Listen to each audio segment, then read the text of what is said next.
some good things about it. I read the synopsis. Okay. But I wanted to see about getting a copy of it, but I'll prefer to get one signed if there's a way to do that, like via Ryan, or I could buy one, send it to him. You know what I I mean? will. I will send you a signed copy. I will make that happen. We'll Hell make that yeah. happen. Yeah. And For just sure. let me know how to pay. You know what I mean? I want to purchase it from you. We'll figure all that out for sure. But Awesome. I'll make it Awesome. happen. Not to worry. Absolutely. Sweet. That's easy peasy, my friend. Hell yeah. So Easy tell me peasy. about it. So well, so I mean, I've come from teachers, a long line of educators and such, and I've always wanted to write a book. It's been a lifelong dream to write a book. And I've been thinking I'd had so many ideas. I've had this, that, and the other thing for so many years. And I've been working in restaurants for about, damn near 30 years, too damn long. Waiting tables? What'd you do? Bartending, waiting tables, management, everything. You name it, I've done it. Gotcha. Kitchen, I've done everything. I've been there. I waited tables quite a bit. Yeah. It's a good way to make the bills for sure. Yeah. For sure. Way to go home with some cash in your pocket. That's correct. And it can be a lot of fun too, for sure. But I'd always want to do it. And, COVID hit and all that. And we're just at about the beginning of all that. And I was driving to work one day and I actually had a breakdown. And I was like, I can't do this shit anymore. I have to do something for myself. So I can relate to that breakdown. Yeah. I've had a few of them. It happens. What are you going to do? It happens. Right. And I told my boss that day, I was like, I got to be out pretty soon. And within a month I was gone and they hired somebody else. I trained my replacement and I've been sitting here in my basement ever since for about the last 6 months writing this book. So I had this idea. It all started from this weird idea I had about maybe 3.5, 4 years ago. It's this little string of ideas that I had. Excuse me. I just had this idea that I wanted to write a book named St. Jude's Ward. I wanted to be something with a woman helping out people. I wanted to be the title character to be loosely based on my mother. Her name is Judy. One of our favorite authors is Thomas Hardy. Thomas Hardy has a book, Jude the Obscure. And as Ryan can tell you, because Ryan has read the beginning of the book, that's where the title character of my book gets her name. Mm-hmm. So then COVID hit and just this whole thing kind of hit me. And I just had this epiphany of why not write a book about the Spanish flu? Because it's very, very similar. It's our last, most recent and crazy ass pandemic. So, and there's also tons of similarities. I'm not a historian. I don't have a great, big heightened falutin degree in history or anything, but I've studied it all my life and I know it very, very well. I read constantly history stuff all the time. Did you go through a process of doing some historical stuff to pull some ideas from, or? Well, in this case, it all just kind of came about. I knew that I was like Spanish flu. That's a good hook. Okay, I'll use that. And then I started doing some research into the Spanish flu. I knew a lot about it already, but I didn't know a lot of the details. So I watched a couple of videos on YouTube, saw a couple of movies, read a couple of books. Well, we skimmed them anyway, scanned them and whatnot. And I realized that actually the hardest hit city in the U.S., at least one of them, was Philadelphia. And in Philadelphia, at that time, it was basically run by crooks. There's still is though. I think it is. I think you're right about that. I hate it's to say notoriously one of the most corrupt cities in the country, I believe. Yeah, I hate to say it. Sorry, Philly. Love y'all, Philly. But same thing with Kentucky, though. Kentucky's the most corrupt state in the country, apparently. Yeah. Tennessee, where I'm from, it's out there too, for sure. It's everywhere. I definitely believe Philadelphia is right up there for sure. Baltimore. There's a history by it, isn't there? There's a history. I mean, there's it's not called the city of brotherly love for nothing. If you know what I mean. Hell, it's the only place that actually have a jail cell inside of their freaking NFL stadium. So I mean, that tells you anything about the town. The fucking Eagles, man. Yep, the fucking Eagles, exactly. The fucking Eagles. They didn't suck so bad they wouldn't need a jail. You would think so. Well, they wouldn't have so much to fight about, would they? So anyway, at that time, and I forget the senator's name, but there's a senator who's basically running the place like it was his own money laundering experiment, basically. And actually, at the time that the Spanish flu hit, the city's mayor, Thomas Smith, was actually in jail trying to fight for his life, basically. He was implemented in a plot to kill a cop. And he did. He was the mayor? The mayor. No, yeah, the mayor of Philadelphia was actually in jail at the time for actually being under suspicion for actually having hired a man to kill a cop, and This was as far as I can tell, he did it. Because being announced and like realized. So that's the mayor in the book, right? That's the mayor in the book. Yes. Yeah. Okay. So like characters in the book like Jude and Ruth and Father O'Malley, the Goldmans, all them, they're all made up. Cruson, Dr. Cruson, he's real. 909 Spruce Street actually exists. Old St. Joseph Church actually exists. So like it's fictional, but it's nonfiction, if you know what I mean. It kind of weaves in and out. Yeah. But like Dr. Cruson, go ahead. No, I like the I love that. Yeah. Yep. So like Dr. Cruson, as I was saying earlier. So Thomas Smith was in jail at the time, and basically the response to the pandemic came to this guy, Dr. Cruson, and he was basically in over his head. He didn't really know what to do, and he allowed the Liberty Loan Parade to go on. So this is at the end of World War I. This is a big loan drive to get money for the coffers for the United States to help end the war. So it's kind of a thing of like, give us money. We'll give you the certificate. We'll give you your money back plus interest once the war's over. Kind of a thing. The old tax stamp routine. Exactly like that. Exactly the same thing. And it was a huge parade. Now they expected to have 10,000 people show up. 200,000 people showed up. And yeah, exactly. And the flu had already hit the naval yards and everything that were there. So the soldiers that were marching in the parade already had the flu, marching by all these people, 200,000 of them. Next thing you know, within 4 days, within 3 days actually, every hospital bed in the city was full. Every single one within 3 days of that event. Sorry, 4 days. And people were falling in the streets.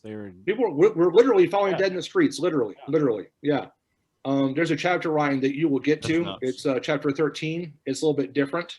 It does not follow Ruth nor Jude, but it just kind of encapsulates some of the other stories that I found within doing research about the Spanish flu, because there's so much more craziness that happened. Just such craziness that happened. That disease. I don't know much about that occurrence. You know what I mean? I don't know how they figured out what it was. Well, at the time they didn't know. There was no flu vaccine back then. There was just like having the fever or whatever. You know what I mean? Is that they called it the grip? Don't know why, but they called it the grip. Some people spelled it GRIP.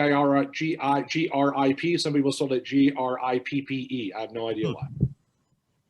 To go a little deeper, like in the context of the book, it's what I find. One of the things that I find interesting is that at least the way that you describe it is that they didn't know what it was. They didn't know how to treat it properly or contain it, but yet they were still so inept at messaging to the public. And that's a very common element that we find today, not to get into politics right now, but like that dynamic is really crazy. It's like now we know what to do. Yes, exactly. Still, humans act the same way, and that was really fascinating. I mean, 100 years ago today. What were some of the experimental treatments? Well, history repeats itself. So just like today, and people were masks, there were people back then saying it doesn't work, it's ridiculous, it's an invasion of my rights. In one place, actually in San Francisco, they took it so seriously that, in fact, I think it was no less than 5 people at one point were actually shot dead on the streets by cops for not wearing masks. They took it that seriously. Really? During that second wave that hit in the fall of 1918, they had basically no cases at all whatsoever, which is just insane. It's just crazy, because things like Philadelphia had from 1918 to 1920, by the time the whole thing was done, I think it was something like 45,000 people died, but I'm sorry, 45,000 people died. I'm trying to remember all the numbers. There's so many damn numbers involved with this. Right, I have them all. A shit ton of people. I should have written all this shit down so I could just say, yeah, it's just like this. That'll seem so smart, right? But there's a shitload of people, I'm sure. It was a shitload of people for sure. Yeah. For sure. I'm trying to find a quote in your book, and I can't find it right now. I'd rather just listen. Fair enough. Well, I appreciate you looking. I'll look for it later. Okay, fair enough. Continue. Yeah. So not only that, but as you're saying, so there's there lots of parallels between then and now, like with the masks, and people were denying that masks were, people were refusing to wear masks. They actually had signs on the streets that said "spit equals death," because it was just a thing. People would spit in the streets all the time. It was still like a thing that was done constantly back then. Right. And so spit spreads death. That's what it was. Spit spreads death. Yeah, that was one of the first scenes in your book with the guy in the alley. That's right. That's right. Spitting up all over, and it's like, Sure what are you was. looking at?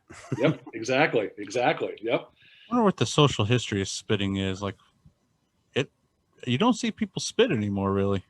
Not really. You really don't. No, it's kind of gone. I guess it's not in vogue anymore, is it? Right. I spit all the time. Like as a kid, patoo. I mean, if you got something in there and you got to get it out, you got to get it out. Right. Like, yeah, I try not to these days as much as I can, just because. Yeah. But I mean, Yeah, I'm just when I was wondering a how kid- throughout history, I guess it was just socially acceptable forever until. Things were different. Things were different. Yeah. I mean, things were dirty. I mean, Jesus.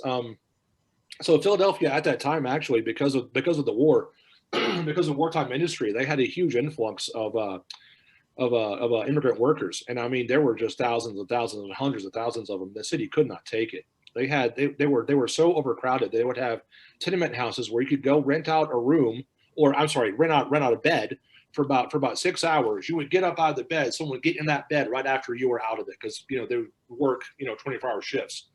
So it was just like that. Is this like the Industrial Revolution era, like factory craziness? Very much so. It had not gone very much further past that at this point, for sure. Just learning how to can food and stuff at this point. Exactly. Yep, exactly. Within the second week of the outbreak, trash pickup stopped happening. Mm-hmm. Yeah, there was trash in the streets, or bodies in the streets. And this guy Cruson, a lot of his quotes and a lot of his attitude is very familiar to most readers, I would think. I think he would remind most of us of a certain orange potentate that is about these days, that also didn't take coronavirus seriously. So was the doctor a national doctor or a local? No, he was the city health director. He was the health director for the city of Philadelphia. Gotcha. Yeah. So he was like the head doctor in town, basically. Right. Yeah. And just like today, there was a guy. His last name's Krosky, and again, this guy actually did live. They had they started an anti-scare campaign, because just like now, back then they thought again it was a hoax, and everyone was just getting a little bit too overworked about that. Right. Yeah. Like, didn't you mention? You wrote something in the book about, the mayor said, this is going to be over by October 24th. Yeah. And there's already bodies in the streets, and there's like thousands of people dying every day. And it's it's like 3 weeks away. No problem. We'll be good. No big deal. Like, are they walking the streets? Do they see? Exactly. Oh. Yeah. Jeez, bring out the dead. In fact, Python style. That's some foreshadowing. Oh, wow. When that also actually happened, yes, that also actually happened. Yeah, it's just crazy. So it was just absolutely life changing. But the point that I try to make in the book, the overreaching point beyond the characters and the relationship between the characters and how they develop and how they feel about things and how they deal with all of those, just all of that. The thing to me, the overwhelming sense to me is that if you're in that situation and you're not a trained doctor, even if you are a trained doctor, doesn't matter. If you're seeing patients from a disease that is incurable in your house, and you decide to not leave your house as to not spread anything because you assume that you're going to get it at some point too, and you see people dying all the time, and you read the newspaper almost every day about all these deaths, this overwhelming sense of terrifying tedium. Because your world never changes. The four walls are the same every day. You never really leave the house. If anything, they get closer and closer in. Exactly. And I had a bigger point, but now I've already forgotten it. Shit. Silly me. It's all right. I got some fingers crossed. There's a feel-good story in there somewhere. Keep your fingers crossed. No, I'm sorry. There is. For sure. Okay. Well, don't worry. It's not all gloom. It's not all gloom. I can tell you, I just finished chapter 10. Yeah. And Justin, there's a lot of hope and and connection to the characters. So I mean, even though you're surrounded by gloom and disease and death, now that's such a good for me to hear, because you really do invest in the characters, even by the second chapter. So that brings you joy when, at least when they're communicating, like at the dinner table, when Jude keeps falling asleep at the table because she can't sleep in her bed, and that kind of stuff. And then Ruth finds her in the morning and says, "You really have to stop doing that." It's those intimate moments breed some form of familiarity. That's good. And also hope, I think. So no matter how it turns out in the end, I'm waiting to read the rest. But this is all great to hear, because I mean, honestly, as it stands right now, you've read half of it. I think my aunt has read some form of it. I don't know how much yet. The only two people in the world that I know that have read the whole thing are myself and my editor, who's my mother. So, cool. So any kind of feedback is good to hear, because I don't know what anyone else is going to think about it yet. This is the first feedback I've heard. Oh, I'm going to finish it. I'm going to keep reading. Well, I know you are, and I appreciate it, but it's just good to hear. It's actually really gratifying for me to hear this. Is all. For sure, yeah. It's the first fiction. I mean, and it's historical fiction, so it's sort of down my alley a little bit. It's the first fiction book I've read in, I don't know, probably 6 years. That's kind of funny. You know what's? Yeah, because I'll tell you guys a secret. And it's also my first Kindle book. Oh, there you go. All right. Yeah. I'll take that. That's cool. Yeah. I'll tell you guys a secret. You know how many novels I read generally? Zero. I don't know why I even chose to do this. I don't read novels, but I just decided I could write a novel, and I guess I can. I don't know. Well, if you're feeling the passion, if you're feeling inspired to do so, certainly I did that. I did that. And you're knowing you. Are you saying you just don't enjoy reading? I love reading. I read all the time. I love reading. I read history stuff all the time. I like. Gotcha. Okay. Like for instance, if I'm watching TV, I hate Game of Thrones. I can't stand it. I want to learn history. There's so many great stories in history. I don't need to see fantasy. That's the kind of guy I am. So I'll sit back with like a big, thick, like I have a book over here, The Pacific War, 1941 to 1945, and it's just thick with names and dates and nothing but numbers. And oh my God, I just love it. Just You're the kind of guy that would have every volume of Winston Churchill's biography on your shelf. I have one of them. Yeah. Okay. Cool. I do. I actually really, really like Winston Churchill for sure. Yeah. He's kind of a dick, but he's kind of a cool guy. Oh, too, yeah. Certain. But all of them were, iconic voice. Everyone back then was a dick. Yeah. Everyone's a dick. Everyone's a dick. Yeah. That's okay. Yeah. That's true. It is true. Everyone is a dick. That's right. Yeah, I'm the opposite. I like reading's my escape from the reality. You know what I mean? Nice. I guess, but I don't consider. I do, read a lot of shit that's me learning shit, but I don't even consider that reading it. When I think of reading, I'm like me sitting down with a book and trying to ignore the world around me. But that's wonderful. Every other aspect of it is just me consuming information. Is how I look at it, I guess. No, that's great. I wish I could do that more often. I don't know why I don't. I just don't. I don't know. It's just one of those weird things. But you're a big documentary guy, aren't you? I mean, you always a lot of documentaries, constantly documentaries, constantly. Yes, love them. Oh yeah, yeah. Documentaries and just history. Anything with history or documentaries. Yeah, which I guess history documentaries. There you go. But yeah, all right. Awesome. Actually, Justin, we've talked about content before, but Josh turned me on to one of my favorite documentary, maybe of 2020, which is it's on Netflix. My Octopus Teacher. Have you seen that? It is so good. No. You have to show me. Show me the cover art if you don't mind. What's it called again? My Octopus Teacher. Okay. Okay. I know what you're talking about. I cannot say with any confidence I've seen it, but I have seen the cover and in my scrolling, and it's well worth it. Deciding it really not to watch anything. I was blown away. Blown away by that. Yeah. For sure. I'm a huge octopus. Didn't you say your daughter's super into octopus lately? Octopus lately. Octopus. Yeah. Octopi. What is the plural? Octopi? I guess. Yeah. I think it's octopi. Yeah, I'm pretty sure. Octopi sounds familiar. Yeah. I think I used that. Yeah. Octopi. Did you guys watch that together? No. I wish.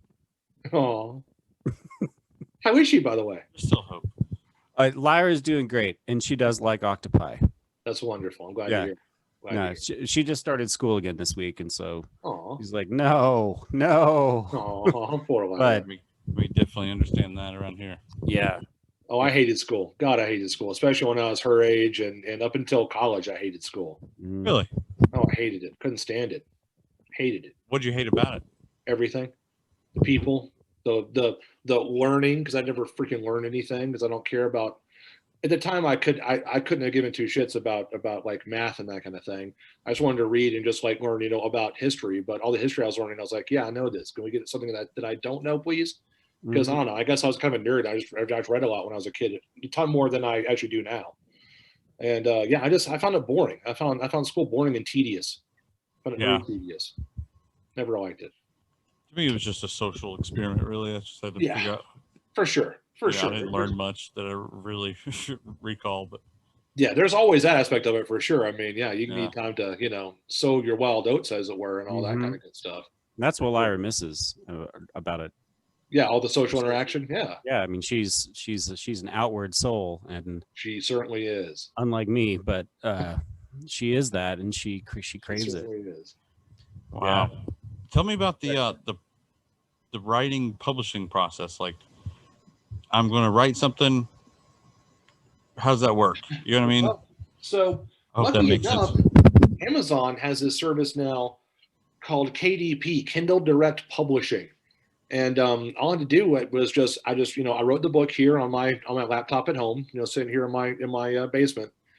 And so the process for me was actually a little bit more arduous than it might have been for some, because honestly, instead of me sitting there doing a lot of research into how do I actually publish a book on Amazon, I just wrote the book, and then I was like, this will happen.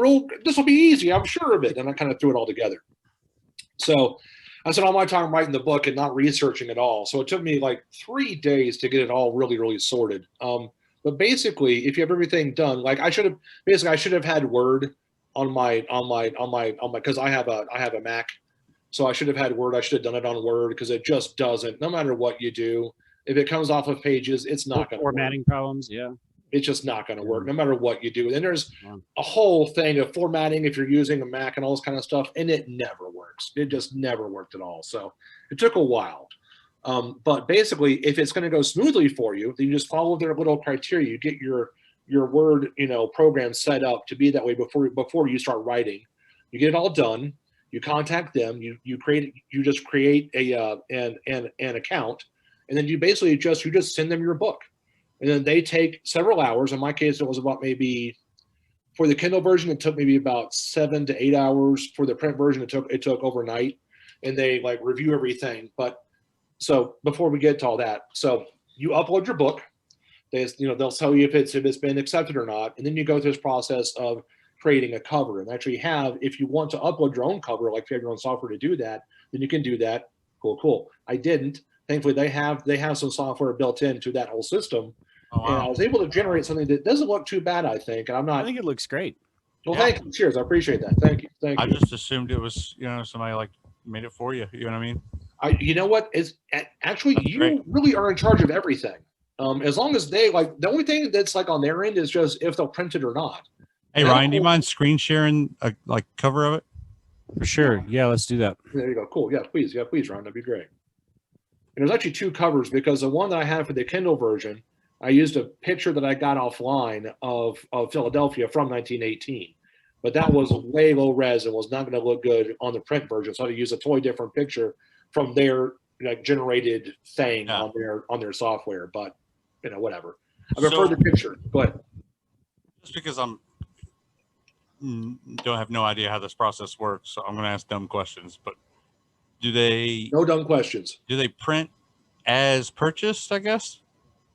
Like the paperback copies? Exactly. Yep. Exactly. That's exactly gotcha. Right. Yep. Yeah. See, that's a cool. I dig that. Oops, sorry. Yeah. So that's actually downtown Philadelphia, 1918. That is the that large spire is the town hall. That's Broad Street. That's the street that the parade went down. Oh wow. And that picture. So if you look at the building with the rounded face to it on the kind of right hand side of the picture there, that kind of like a rounded kind of face to it. Yeah. That building is on the corner of Spruce Street. If you go 5 blocks to the right, would be 909 Spruce Street, where this whole thing happens. Huh. Wow. So yeah, so I mean, I did a lot of research into like the exact physical location of everything. I know Philadelphia really, really well now, and I've never been there. I mean, I have, but I didn't really spend much time there, so I can't really say I've really been there. But that's really cool. I like the color scheme too. I mean, I'm a sucker for pink and purples. Me too. I like pink is cool. I like pink. Pink and black is a cool combo. I think it stands out really well. You know, your name. Thank you. Cheers. I appreciate that. Yeah. Yeah, it's awesome, man. Thank you. I'm looking forward to reading it now. Well, thank you. I appreciate that, buddy. It's very kind of you. It was a labor of love. I'll tell you that. Like I said, I never really. I wanted to write a book. I've always wanted to write a book. Since I was a kid, I've always wanted to write a book. It's been. What's your earliest memory of thinking that? That's a good question. That's a really good question. Probably, you know what? I don't know the exact, like, I can't put it to like a specific point in time. You remember the first time somebody called you a nerd for saying it out loud? Yeah, I can't do that. Yeah, I can't do that for sure. I think I was actually in a 7th grade. There you go. Yeah. Yeah. This kid, Brett did that for sure. Yeah. Fucking middle school. Yeah. I hate that kid. Can't stand that kid. Anyway, I digress. Now. It's like a collection of memories of my mom and my aunt and other people in my family, my grandma being enamored with books and just enamored with the stories and just they love words and just love the feeling that reading a book gives them. I wanted to write a book and give that feeling to other people somehow. I thought maybe someday I can tap into that and feel that and kind of be a conduit for that and tap into that kind of enjoyment for someone else. And maybe I can give that to someone else perhaps. Mm-hmm. Yeah. So and it's always been in me. It's always been in me. And I never really realized it was actually going to come out this well, honestly. Ask your age? I'm sorry? Your age?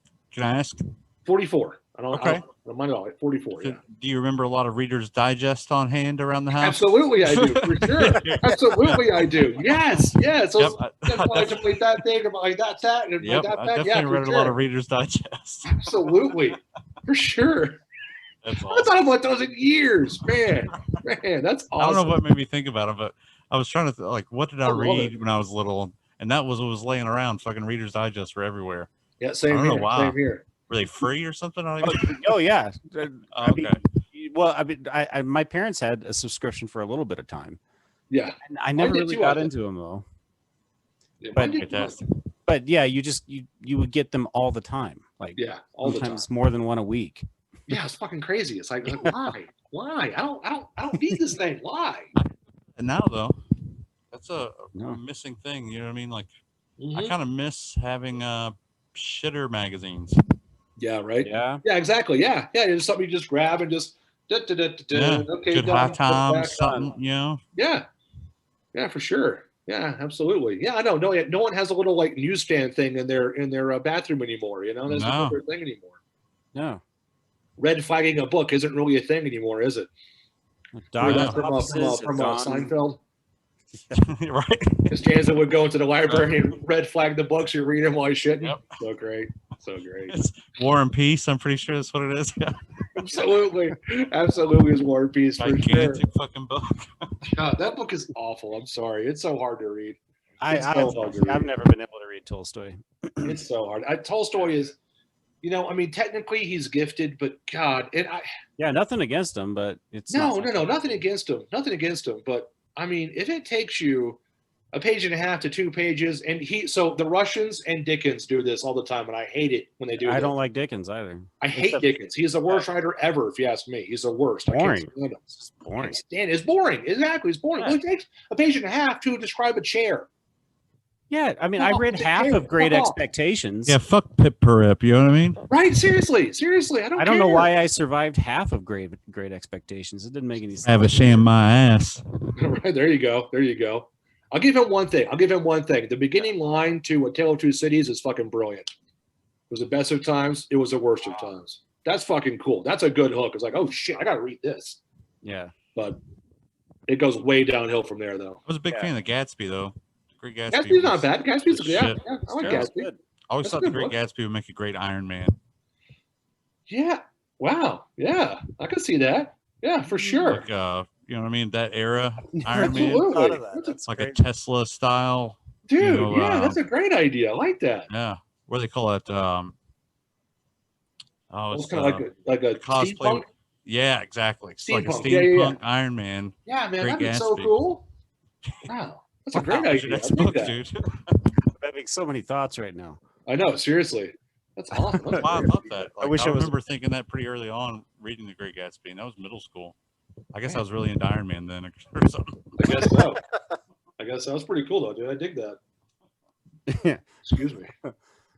I've always been, as far as fiction is concerned, I've always been drawn to Orwell, and not the No, 1984. Just, I mean, it's a great book, it obviously, is a great book for sure. but Great book. my favorite book is Down and Out in Paris and London. Oh, Work- that's a work good of book. fiction. Yeah, that's Yeah, a good and book. also Keep the Aspidistra Flying. Those are Yep. two of my faves. Those are great. I don't know. books. I For think me, I was just drawn to the dark character, the idea of choosing poverty, and oh yeah, and just focusing on what's. I mean, it's idealistic. I it mean, is. I for can't sure. live like an Orwell character in Paris or London. No one can anymore. No one can anymore. Yeah, No, but you're gonna be independently wealthy and just not give a shit about anything. yeah, No thanks, not for me. No For fun. me though, for fiction, for me, it's got to be Cormac McCarthy. He's the best writer I've ever read, ever. I'm bar not none. familiar. What's No Country for Old Men. That movie. Okay. He wrote the book. Well, he wrote that. Yep, he wrote the book. I've never read the book. fantastic? But- Blood Meridian is the best book That's my I've ever read. favorite Coen Brothers movie, though. Yeah, that's a great movie. What is it? His book Blood Meridian is the best Blood book I've ever read. Ryan, you mind showing me what that looks like? Mm-hmm. I'll add it to my Amazon list here. It is incredible. His character development is honestly his prose reads like poetry to me. It's incredible. Blood Meridian. Blood Meridian, yeah, Blood Meridian. I think it's, or the subtitle is, or the setting, or the evening sun in the west, or something like that. I think, I don't know. I'm being a nerd and telling you the subtitle. Listen to me. What a nerd I am. He's such a good writer, though. God damn, he's such a good writer. My God, his characters just kill me. My favorite people are nerds, so Yeah, me too. Yep, there it is. There it is. In fact, actually, I have a copy of that book. It was given to me by one he of wrote The Road too. Cool. He did write The Okay. Road. Yep. Okay. Yep. Given to you by who? A beautiful, beautiful, beautiful friend of mine who's no longer with us, named Bubba.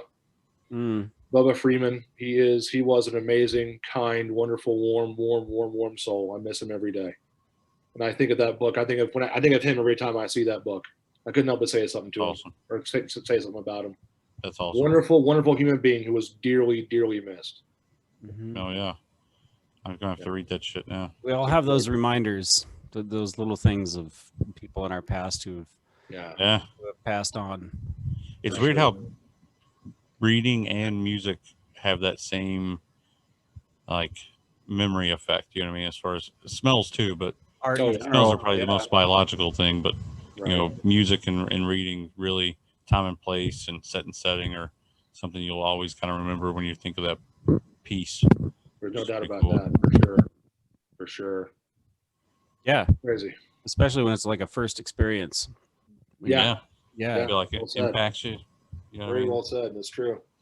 You think about like in many ways we're not just chasing a dragon, we're chasing many different dragons. Oh yeah, for sure, aren't we? For sure. I mean, come on. You know, memory being rather formidable in our lives. I think of a good friend of mine who passed on. He was in a band in Louisville. He's a pretty big guy.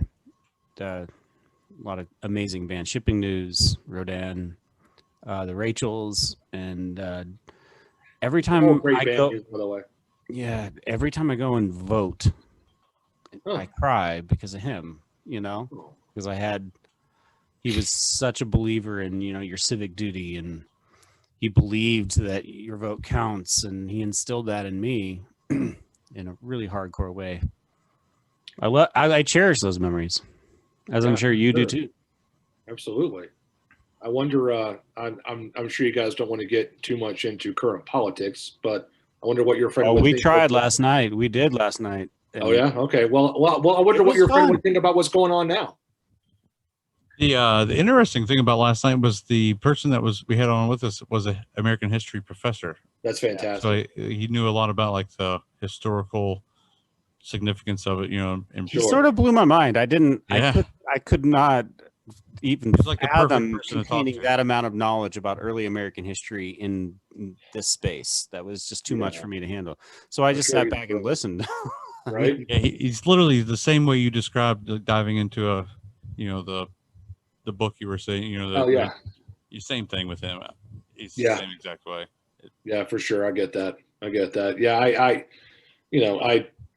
I label myself. I flatter myself to think that I'm an amateur historian. I guess I'm always reading history. I know a lot about it, but I'm not like specialized in any one field necessarily. I respect it, man. It's because you never know when that knowledge comes about. Like, true, you can blow somebody else's mind with it. You know what I mean? That's true. It's true. It's fun. It's just fun to know. Yeah. Because if you know your history, then you're going to know your future. I mean, it all comes back around. Not exactly the same way, but it all comes back around no matter what. Every about 100, 150 years, it all comes back around. And I mean, it did almost to a T with the Spanish flu and COVID, almost to a T. And the way things happened were just so incredibly similar. It's just ridiculous. And then think about this. So after the Spanish flu, the Spanish flu, you guys probably don't know this, the Spanish flu killed 675,000 Americans in 2 years. Jeez. That's more than all the deaths from World War I, World War II, Vietnam, and Korea combined. Mm-hmm. Combined. That's crazy. What was the conspiracy of origin at the time? Like, actually, I'll tell you exactly where I think it came from. You posit three scenarios, don't you? I did. The one that I actually think is most plausible is Kansas. It actually came from Kansas. Oh, no, they weren't blaming the damn Soviets or somebody. Actually, okay. So actually, it's funny. Blame China. So the whole thing is this. It's funny. The history of the Spanish flu actually kind of goes like this. So it's called the Spanish flu because Spain was the first country to actually report on it. So World War I, you had all the European powers plus the U.S. were all at war. For them to start reporting about people dying en masse at home and disease running rampant through your communities was going to be really, really bad for the troops on the front line and make your opponent, the enemy, think that you're very, very weak. So they didn't report on it at all. Spain was the only country that reported on it. That's why it became known as the Spanish flu. Completely misnomer. It should never have been called that. It hit them kind of late, even. In fact, it was already in the trenches in World War I before that. It could have been an early biological weapon, is what you're saying. I don't think so, but man, that would have been great. If it was, holy shit, well done. I mean, it killed. It actually killed. You estimate germ warfare started. I mean, exactly. Weren't the Mongolians doing that sort of thing when they raided, cities and shit? Like, actually they would. They're actually known for slaughtering cows and then catapulting them over the city walls into a city, hoping to get it into their wells, into their water supply. But no matter what, the more rotting carcasses that you threw into a city, well, there's more disease coming in. Yeah. So they did all the gained the most from it at the time. Who gained the most from it? Who would have gained the most from? Oh, at the time, from actually like sending out like an agent like that. If we're just going to play that game and go down that road. That's a good question. If the only side that it would have made sense for them to have actually done that would have been the Germans, would have been the Central Powers, which were of course Germany, the Ottoman Empire, and Italy, and the Austrian Empire. It would have only been they would have been the only ones that would have actually made sense. This pre-Mussolini. This is pre-Mussolini. Yes. Who was before him? Who was? They actually had a king before that. And I can't think of his name. In fact, you know what? I'm sorry. Italy sided with the Allies. I'm sorry, with the Triple Entente, but they came into the war late. So they're actually not in the Axis, or what would become the Axis. They were not in that at that time. I'm sorry. Forgive me. I misspoke. Ryan, will you give me a quick Google search? Enemies of the United States, 1918, something like that. Let's see who I can point the finger at. My conspiracy finger. And I would say Germany. I mean, the only thing that would actually make sense was Germany. They were losing the war. The Ottoman Empire was dead at that point. The Austrian Empire couldn't do shit. They were absolutely feckless. Could not do anything in combat at all whatsoever. Lost almost every battle that they ever fought, no matter who they were fighting. It was actually quite pathetic. The Germans carried the weight of all of their other allies, and the only sense, because the war was over by about 1916. It was kind of obvious what was going to happen, but and they were doing some fucky shit. First time you had machine guns. First time you had tanks. You had chemical warfare. All these things started in that war.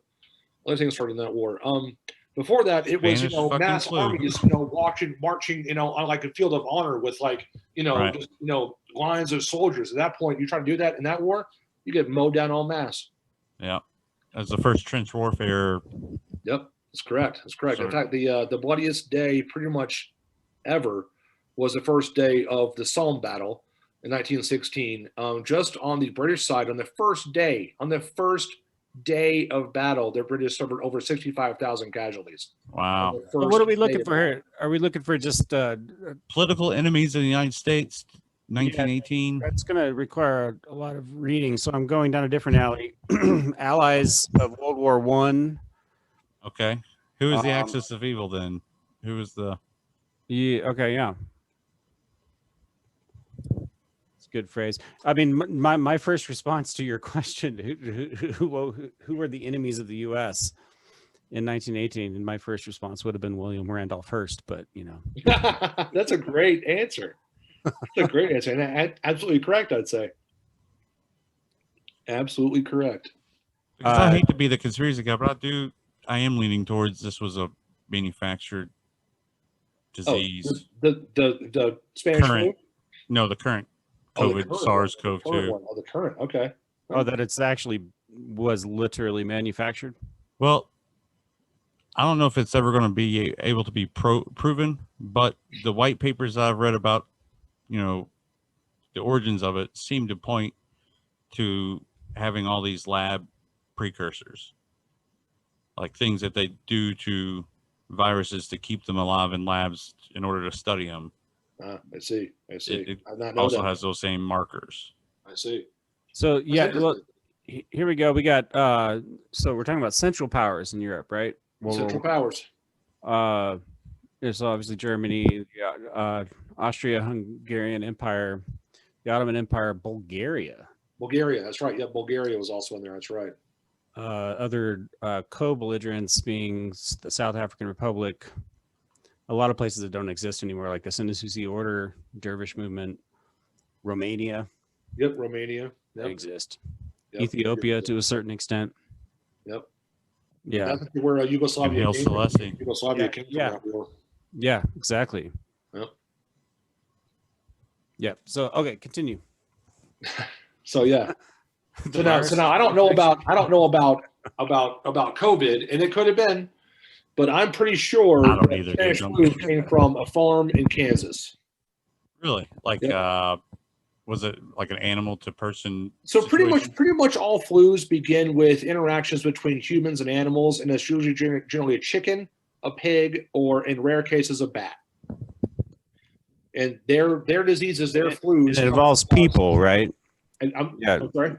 It involves people interacting with these chickens. Correct. That's why these things always come from farms or from rural areas. In somewhat irresponsible manners. I mean, I think if you're on a farm and you have a sick pig and you're out there every morning giving it, you might get, because it's easily transmittable. They're breathing in your general area. I mean, sure. Yeah. So, but it was, good God, it was so bad. Here's an interesting or fact. You're just lonely, Or you're just lonely, and you come here, Bessie. The I got virologist nothing who going on. You got nothing going on. Right? Exactly. What the hell, you know? I'm single, you're single. Let's interspecies mingle, you know? I don't Yeah. know. Yeah. Yeah. fucked an ostrich. um, Wow. here's an interesting I'd have to be tidbit 7 here. feet tall, but you know. It takes more than one person to fuck an ostrich. I'm almost positive. I'm sure that's right. I think you're right. I'm sure that's right. The virologist who first sequenced that flu from the 1918 Spanish flu was a German virologist. Ah. Hmm. Because he had the fucking Maybe they original were just samples. It sitting on that says. for a while. Exactly. They're sitting on that for a while. Like, that's been long enough. Now here it is. No, I was Wikipedian. I love it. I love it. I love it. That's how my brain works. Dude. Something sticks in my crawl, and I like have to go vet it for the next 3 hours. I'm the same way. I'm the same way. I get that for sure. I'm the same way. Yeah. Absolutely. Yep. I'm the same way.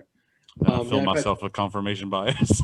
Yeah, there you go. There you go. I love it. And then you're like, what happened to my Wednesday? Oh, Right. It's 4 a.m. I got to work in half an hour. Yep. Something stupid. Yeah, I've done that before for sure. I do it a lot more than I care to admit. Yeah, that's fair. Yeah, but you know, in a day before the internet, before widespread communication, before, you know, everyone knowing each other, basically, this thing spread. And because of World War One, because you had the British Empire, which had, you know, colonies all around the world, literally, and the German Empire too. At that point, this was literally a world war where you had people from everywhere there in Europe fighting, and they would take that disease and spread it all throughout the world. And actually end up infecting at least a third, if not a half, of the entire world's population. Not killing, but infecting that many people, and actually killing a sixth of the world's population. Well, and you're suggesting that it Wow. came out of Kansas through military operations, through movement of troops. Exactly. Yep. So kids that were on the farm in that it's Haskell County. Yep, Haskell County, Kansas. Kids from the farm and that. So basically, kids from farms in that county went to Kansas, and they went to Camp Funston in Kansas because they were all. Some of them actually volunteered. Some of them were drafted. I think. I'm not positive on that. Don't quote me on that. But they all ended up in Camp Funston. I'm sorry. They were sick. They got that whole camp sick within a week or so. Soldiers from that camp went to camps all across the country. There's actually a story that I didn't write about. There was a guy. Soldiers from Camp Funston came to a camp outside of Chicago. Those guys got that whole camp sick. The commandant of that camp basically knew that these guys were sick, still sent them down to Georgia because that's where they were supposed to go anyway for special training. Sent them down there. On the train ride, I think it was something like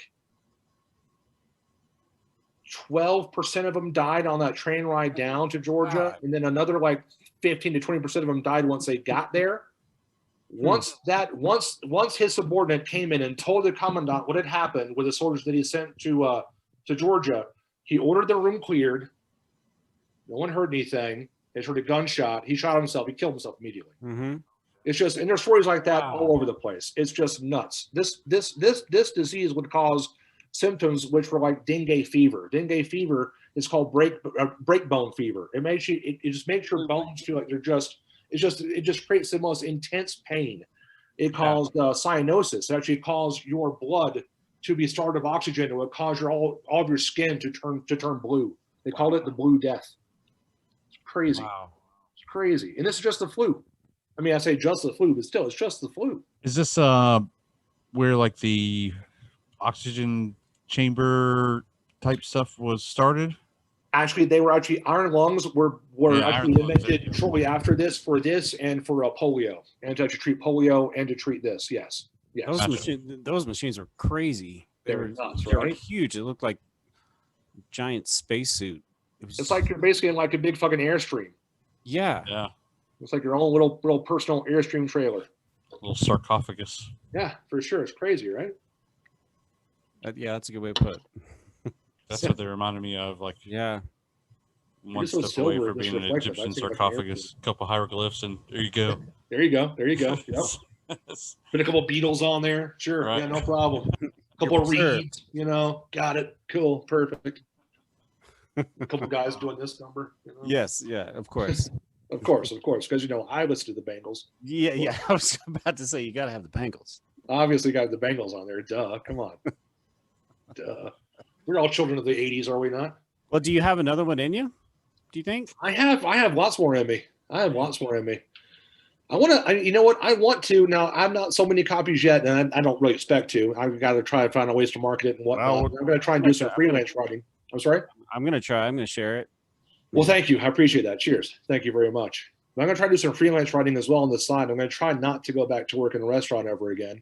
Mhm. And I want to just keep writing for the rest of my life. That's all I want to do. I just want to keep writing. That's it. I just love Awesome. this. This has been so much fun. So much fun. And so I've never done anything that's been anywhere near as rewarding as this. Mhm. Nowhere near. Yeah, that's great, man. Nowhere near. Now you got a taste of it. You just don't. I give want up. more for sure. Oh, I want more. I know how to do it better next time for sure. Don't let it Yeah, go. I've got so many ideas. So many ideas. It's great.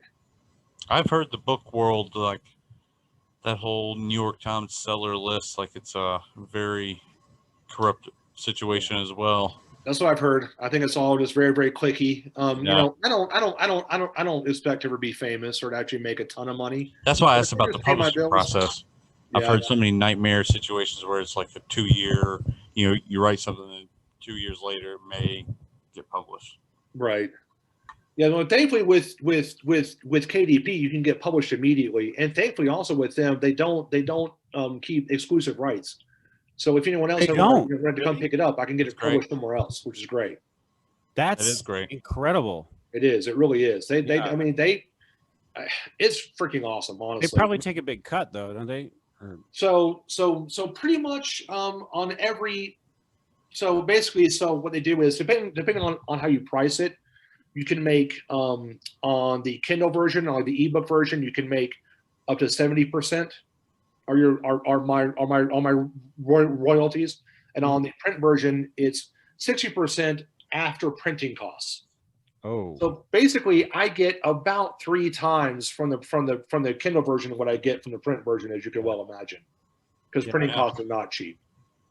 But I mean, where else are you going to get this happen? Nowhere. Right. I can't go to Simon and Schuster or Penguin and say, hey, publish this. They're going to say, get the fuck out of here. Who are you? Yeah, and if Yeah, anybody's so- able to get the costs down as far as printing costs, it's going to be Amazon, or you know what I mean? Right, for sure. Yeah, exactly. Yeah, Amazon can do that, and Amazon is, they take their cut, but I get enough, and at least for no cost out of my pocket, I can publish a book. That's crazy. You know? That's So awesome. create a catalog for. I'm going to for sure. Yeah, and for hopefully, the in time it'll pay my bills. I hope, and that's all I want. That's all I want. No, if you keep It's working, amazing how much a content then- creator has become like a huge Huge economy. for sure. Yeah, not that they put the often the people who create the content don't get paid enough. That's correct. That's for sure. Yeah. For sure. But at He least holds the platforms, holds the rules, I guess. yeah, that's always the case, unfortunately. But at least there are more platforms, and it's easier to do this now than it ever has been before, for sure. So I mean, I just get off on the fact that I'm a published author. I mean, that's fucking awesome. I'm just woo, it's great. I just freaking love it. I mean, it's the best thing ever. Fuck yeah. Somebody's going to physically read your book. Yeah, I'm going that to, just you know what I mean? it just A blows me complete away. stranger. Yeah, it's like someone somewhere, somewhere else I don't even know is going to read my book one day, and Yeah. just blows me away. It's just great. Are you guys in close physical proximity, like same town, see each We other? are actually. I could drive to Ryan's house in about 10 minutes at the most. Yeah, at the most. That's what I'll do then. I'll just purchase. Well, actually, less paperback, than that because I mail it live to on. Ryan. I live on Shields and Prospect now, so I'm about 5 You're at minutes. Shields away. and Prospect? Oh, I didn't even realize. Oh, yeah, I'm in an apartment complex, Stone Creek. Oh, I know where Stone Creek is. Yeah. Oh, gotcha. Oh, Yeah. okay. I thought you guys. I mean, I knew they were in an apartment, but I thought you were somewhere else. I don't know why. But anyway, that's that very that cool. Walgreens in the corner, the Stone Creek Yes. buildings are right through the Yes. ones. That's where I am. Nice. You described every corner ever. Yeah, The it's true. Walgreens. The Walgreens. Next to There's the a CVS. Starbucks nearby. Remember that McDonald's on the corner there? And there was a Starbucks on the Yep. the northwest And of course, if side of the street. it's Colorado, then there's also a dispensary there too. Yes. Nice. Yeah. Oh Yes. Oh, always. That's every corner in Colorado. Every corner. Starbucks dispensary. Every corner. yeah. Bless you guys. I don't know how the CBD shops stay alive. You know, I don't honestly, either. with so many I don't either. dispensaries. It makes. We have people who just specialize in CBD here, and I'm like why? And I'm going somewhere else. Bye. No, I can get my CBD with THC. Exactly. Yeah. Oh. I get both at the same You time. can ship that across state lines, though, right? No, yeah. Technically, no. Yeah. Technically, it's a felony, but CBD, really? Oh, CBD, I don't know. So CBD, No, marijuana for CBD, sure. yeah, it's totally legal. That's Trump what I was thinking. That's probably why they exist. They ship it elsewhere. And yeah, you're right. Trump actually, he was the one who signed that bill declaring it legal and unscheduled. Did he? Yeah. Okay. we have Two CBD things. flower shops here now, Ooh. Oh yeah. like Really? with rosin extracts, you name it, all CBD cool. only. We have Wait, those. where are you, Justin? Where are you? I'm in Indiana, dude. I'm a Hoosier. Okay. Yeah, Gotcha. Mike Pence's homeland. he's in Mike Penceland. Pence. He's not in Holiday World. He's in Penceland. Poor Mike Pence. Yeah. Not too far from the AIDS outbreak that happened as a result of Pence's horrible decision making as a governor. Perfect. Perfect. Yeah. Thanks, Pence. Dick. Yeah. What a dick. He's a real dick. Yeah, he is. He's a real dick for sure. He's strange. Seriously. He's weird for sure. That guy is very strange. Well, doesn't he call his wife mother? Yeah, I think so. That's fucked up. If he doesn't, he probably doesn't. I've heard he does, I'm and sure. that's just fucked. That is just so beyond anything normal. I'm sorry. Well, normal, whatever. I mean, but still, that's just weird, man. That's not right. Flashback to when I was, 8 years old, 10 years old, that would have been completely normal to me. And what's surprising and shocking to me now, as a 41-year-old man, almost 42, is that those. You're saying your dad called your mom exist. mother? No. I did just other people I knew in the cult. Okay. Gotcha. No, I gotta climb out of I this. believe a ma. You know what I mean? Hey, ma. Hey, Ma. What's up, Ma? Yeah. It's amazing that those people still exist. My in-laws, I guess you'd call them. They refer to each other as dummy. Dummy. That's nice. Yeah. It's super sentimental and lovingly. You know what I That's mean? wonderful. Yeah, but that's just hey, big dummy and little dummy. That's who they Oh, are. that's cute. It is. Cute. I like that. That's nice. That's nice. It's definitely better than mother. Yeah, for sure. Yeah. For sure. Yeah, I like that. That's all right. Yeah. Sounds so fucked up. Like, Yeah. anyone who I was with, I would never call him my mother. Or It makes me think he enjoys the spankings from time to time. Like he does. Oh, he's you one of know those he like does. nail in a paddle kind of There's all sorts of weirdos. pinky ass weird shit going on between the two of them. There's no doubt. he wants you to use the pointy side. Oh God, don't use that. Who was that serial killer that had like all kinds of nails in his ass from doing that shit? I don't I have know. no idea. Who is that? I'm really Honestly, curious now. Who had the murder house in Chicago? Oh, Helms or something like that? Helms. Yeah, it's like WB Helms, something like that. It was Yeah. I think two he letters had and Helms. Yeah, he was like a doctor. Yeah. right. I think Yeah, he was real into that. Doctor. I may be wrong here. No, he was into all sorts of weird shit. He had all sorts of weird shit going on in his house. Yeah, that was crazy. Yeah, the murder house. That was crazy. That was like I remember somebody along always those that led to lines. nowhere and trap doors and just. It may have just been like Hannibal Lecter movie or something I watched. Right? Yeah. Well, yeah, could be. Memories get skewed when things happen from time to Yeah, time. well, it happens for sure. I was actually watching. I don't even know how to a look this couple up on days ago. Google, honestly. Oh yeah. I don't know if you should. I don't think it should. serial killer, nails in the butt. Put it incognito. That might come You back. want that in your search history? Really? Are you sure? Are you I don't sure? think I do. I don't think you do either. They're banning everybody now, man. You're next for sure if you go Yeah, that right. route. Exactly. That's it. They're coming for you. Well, I did just get back from Washington D.C., so you know. Oh well, there you go. It does scare me though. You're not trying to talk about politics, but that censorship does concern the fuck That out of me. is completely scary. Yes, and completely serious and completely fucked up. Yeah. I don't have a landline. Like the normal routes of communication don't exist anymore. These are the normal routes. These are. This But is. I think the distinction that, and I've been thinking about this in our conversation yesterday, Justin, and I'm still on the fence about it, but I agree. I'm scared too, but these are private corporations. Well, I totally get that. Yeah. And it's sort of like, I posted a meme on Facebook that, you know, I posted it just to try to get a reaction somewhat, but you know, if the government's censoring you, putting you in jail, that's your free speech is being violated. If Facebook or YouTube kicks you off, it's probably because you're a dick.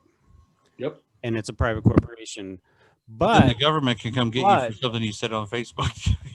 yes, exactly. And that was my next point. And that's why I'm still sitting on the fence about it being a free speech issue, because I mean, all of these private corporations, Facebook, Microsoft, everyone, they're just in bed with the government. They're getting tax breaks left and right. They're not paying their fair share. They pay so much money in lobbyists. They're turning over a lot of data. And they're turning over data, and they're a lot doing of it. all of that stuff. So therefore, it's not really a private corporation anymore, is it? I mean, the courts will eventually have to rule on that. And I guess they already have 10 years ago. Yeah. With the Hobby Lobby case. Right. But wasn't that over like a artifact or something? Why do I associate Hobby Lobby with like some weird religious artifact, like archaeological find? Sure. I don't know. You may be right. I don't remember. I don't know what that was about. I don't know. They're definitely religious, so I know that. They're very much a Christian company, that's for sure. Mm-hmm. I don't need to go get Christian paintbrushes right now. No thanks. No, I'm good. Not at the Hobby Lobby. Anyway. Yeah, I'm not trying to paint. I'm not trying to paint Joseph's coat. Thanks. Yeah. But I mean, I think that's where I'm just really torn, because these aren't private corporations anymore. They're not sustaining themselves. They're feeding off the American taxpayer. So therefore, they are in some way, in some fashion or form, a government entity. And yet they have control over their content. I mean, Zuckerberg can say, no, I'm not going to turn that over to you. No, don't break me up. You can't separate Instagram and Facebook. That's not fair. I want to have my monopoly. But, you know, I feel like the lines are so blurred right now that, you know, I'm slowly moving back into your camp, Justin. I think it is absolutely ridiculous that Twitter shut down his feed and banned him for life. I think that's I disagree. I completely categorically disagree. Yeah.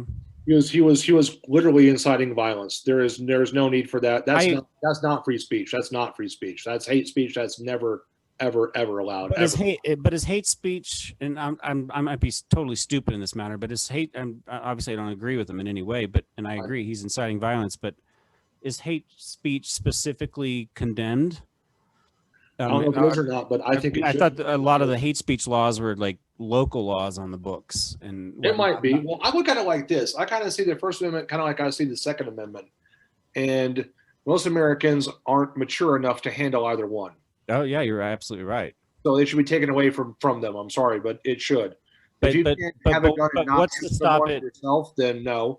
And if you can't not say anything to make someone else want to go kill someone else, then no, you shouldn't have a platform to say anything. What if you're good at it? Well, that's a different story. And here's the difference. It wasn't Joe Bob or Billy Sue that got banned. This was the president of our country. Yeah. Was not able to communicate with the people that he governs Well, he never honestly, had anything good to say Twitter. anyway, but You shouldn't be using fucking Twitter. What Twitter? Hey, that's the thing You. that freaked me out. Like after that shit happened, like I said the other night, Joe Biden what makes a televised statement, but they don't give Trump a televised statement. They didn't show make his one. Twitter posted video because they wouldn't allow it. Well, he wouldn't even make one. He The didn't even airway, yeah, that's what I'm saying. The major channels would And he not was give him the forced to time of do day that. to make one, and that's what His was staff scary to forced me. him to do that. You know, I mean, he didn't want to do anything at all. He was loving everything that was happening. It just blew my mind that that's where it came from. Like, why the fuck Yeah. is this a Twitter video? Why isn't he like in front of a podium with cameras He doesn't want everywhere? to be because he doesn't care. Because It he was wants fucking to weird. well, because he's made his bed and it's time for him to lay It was a in deep fake, if you ask me.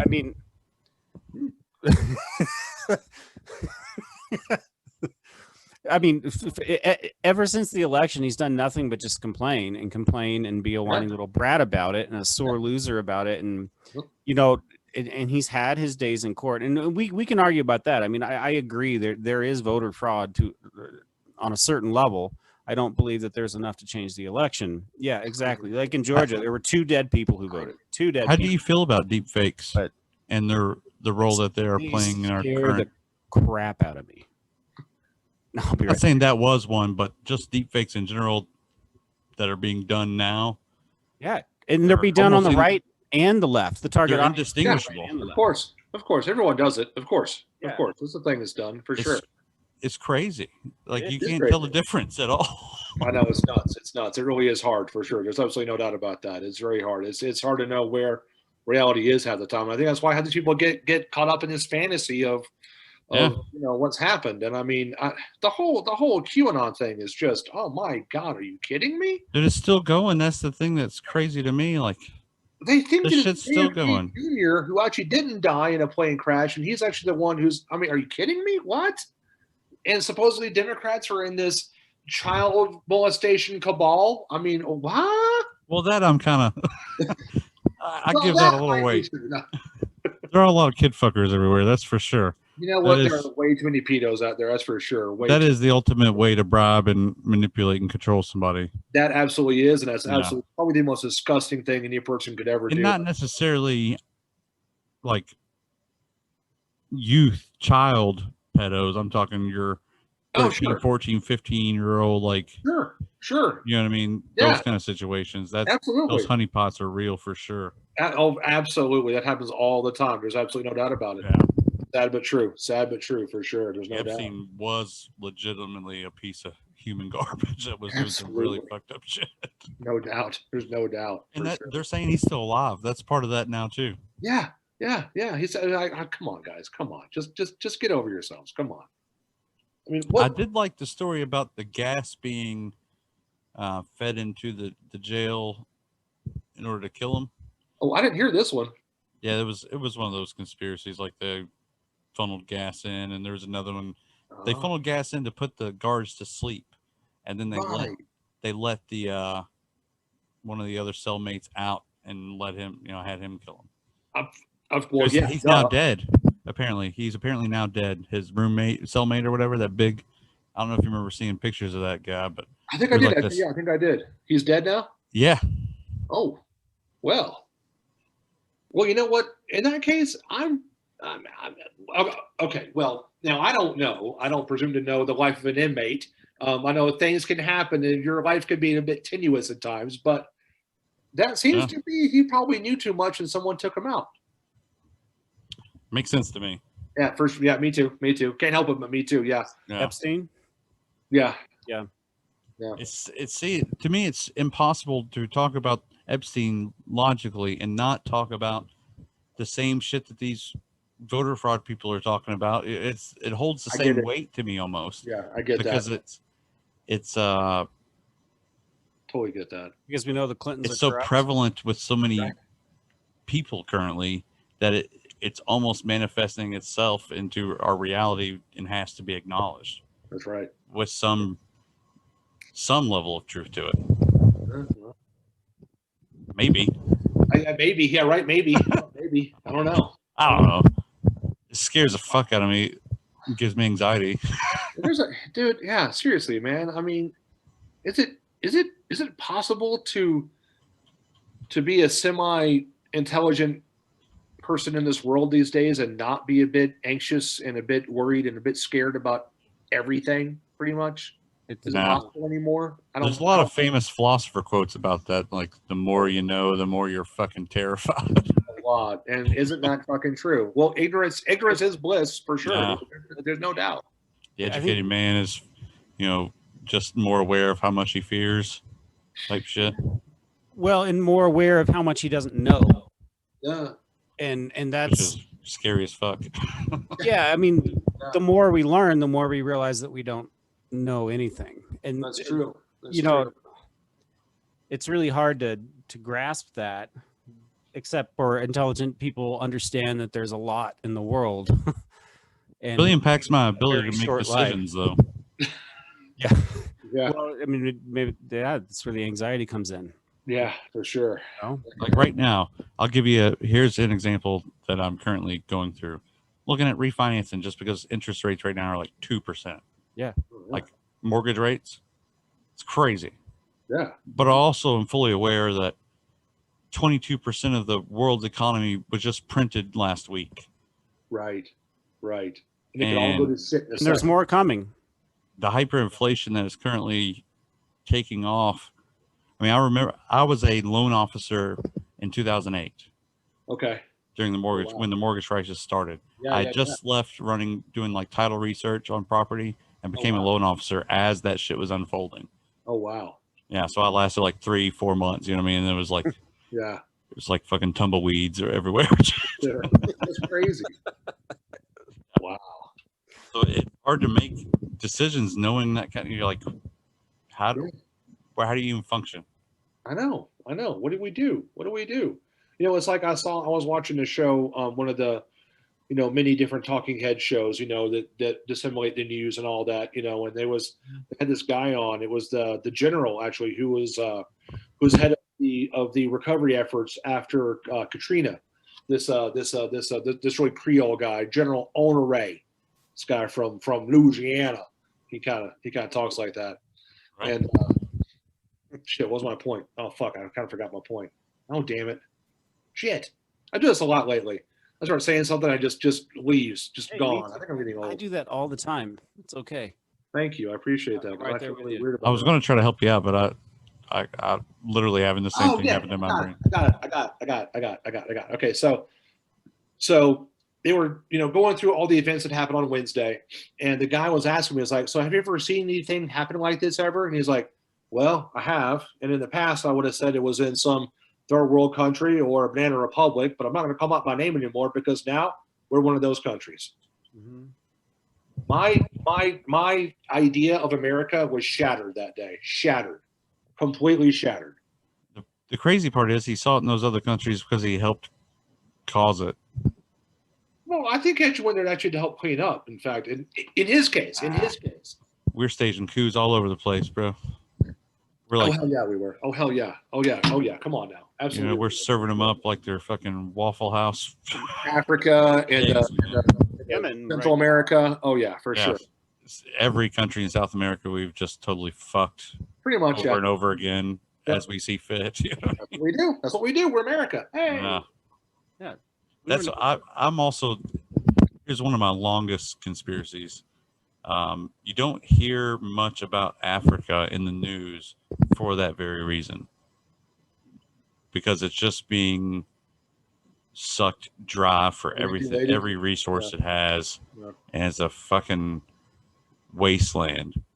Or by the time we realize it will be a wasteland, and has been since the biggest continent on the fucking planet, and I never know anything about what the fuck's going on. I don't even know what's in Africa, to be honest. You know what I mean? Like Egypt, I hear about that. You know what I mean? Some Kenya shit, but you don't ever hear anything about political shit, and when you do, it's like, oh, Nestle's coming in and taking all their water and shit. Like, or it's like whoa. Or it's like Rwanda, and there's this awful, civil war going on, and thousands of millions of people are killed. Yeah. Crazy. It's true. It's true. What was the guy of the world, isn't it? What was the guy they were chasing down a few years ago? Como or Kono? There was. Oh yeah.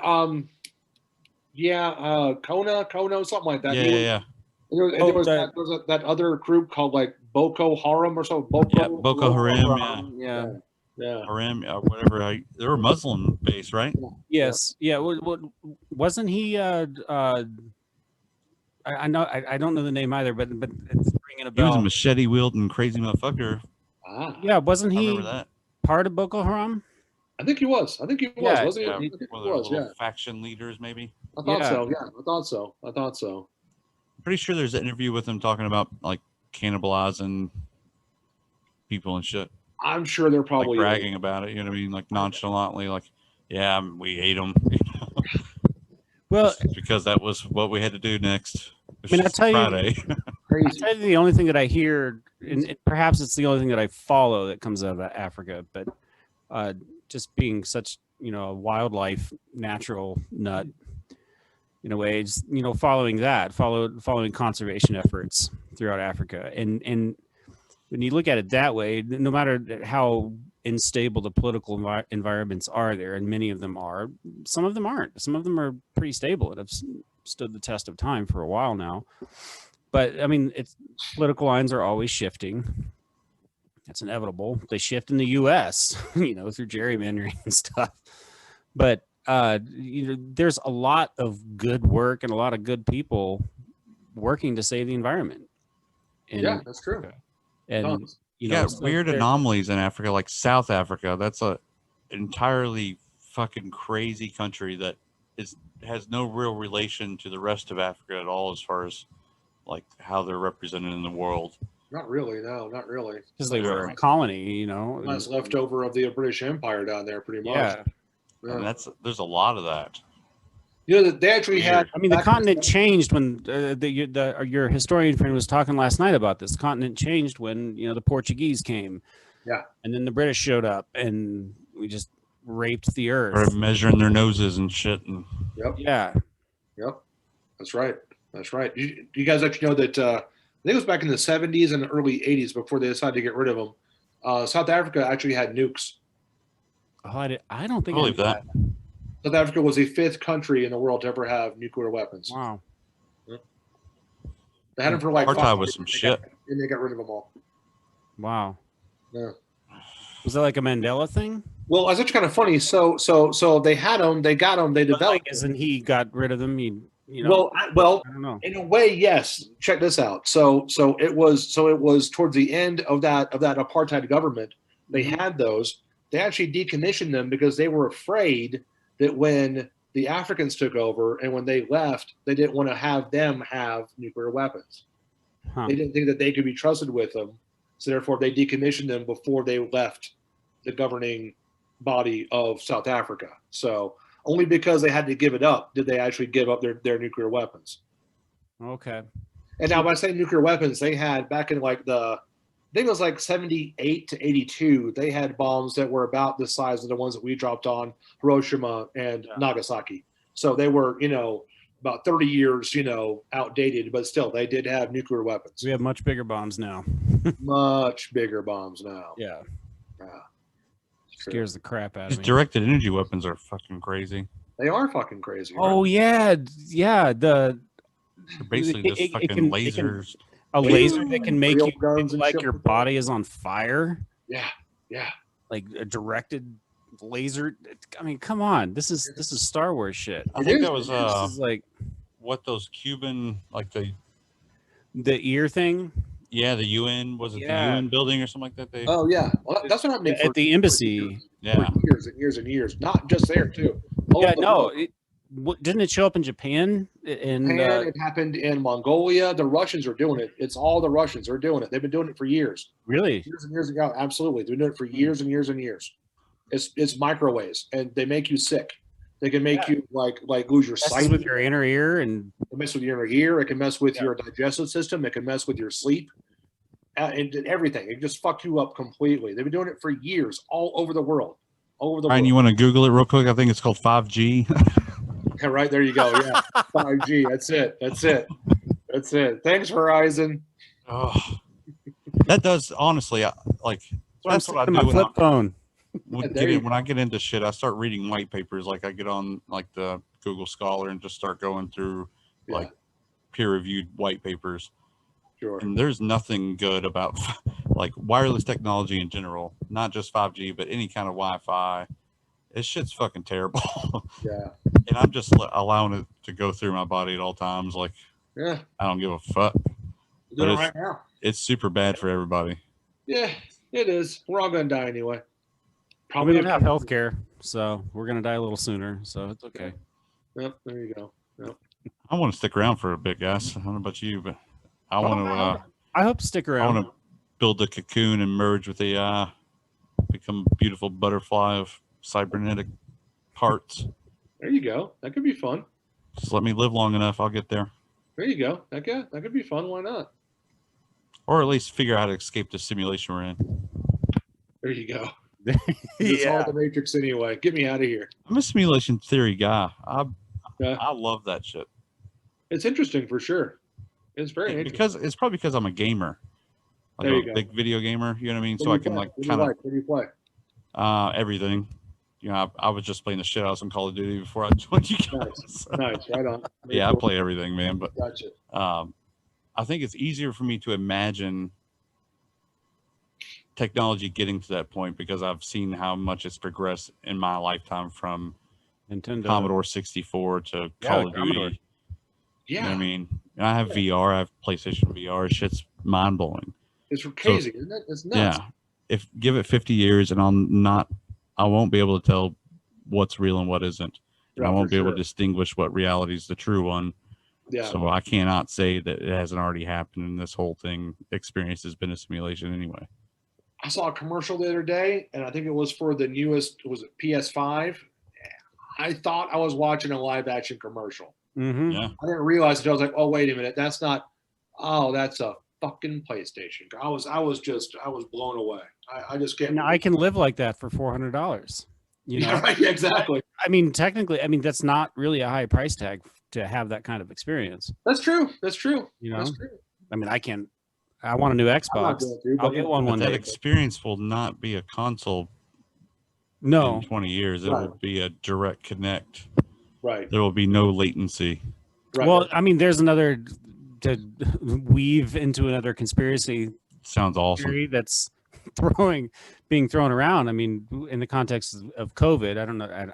I don't buy into this, but you know, when are we going to start implanting chips in people so that you can access their brain waves and be able to achieve mine Bitcoin with them? VR just with a microchip in your arm, you know? Yeah.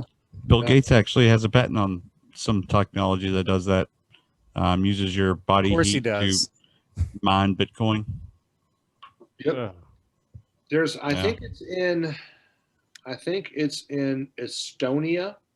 Mm.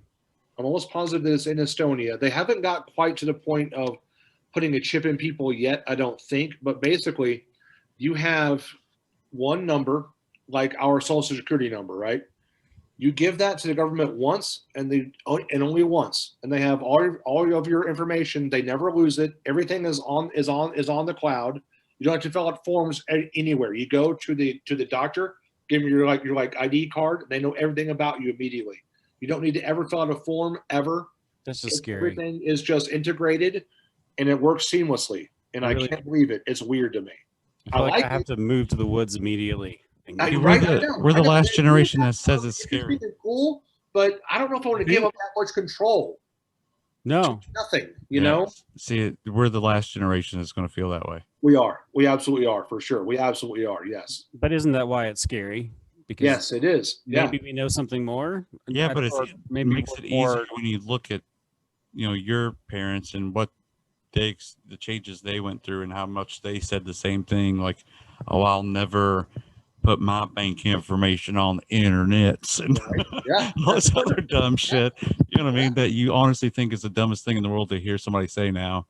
Yeah, but it would just be so commonplace. You know what I mean? It's true. It's the same. You just got to accept it. Well, I think that's. And I just fear I can't keep up. Right. Well, and I think the scary thing about it is that it will be inevitable. I mean, talk about online banking. It can't be helped. No one, I don't know a single person that doesn't have their bank do their on banking. When's the last time you online. handed somebody a dollar bill No, or paid in like- cash?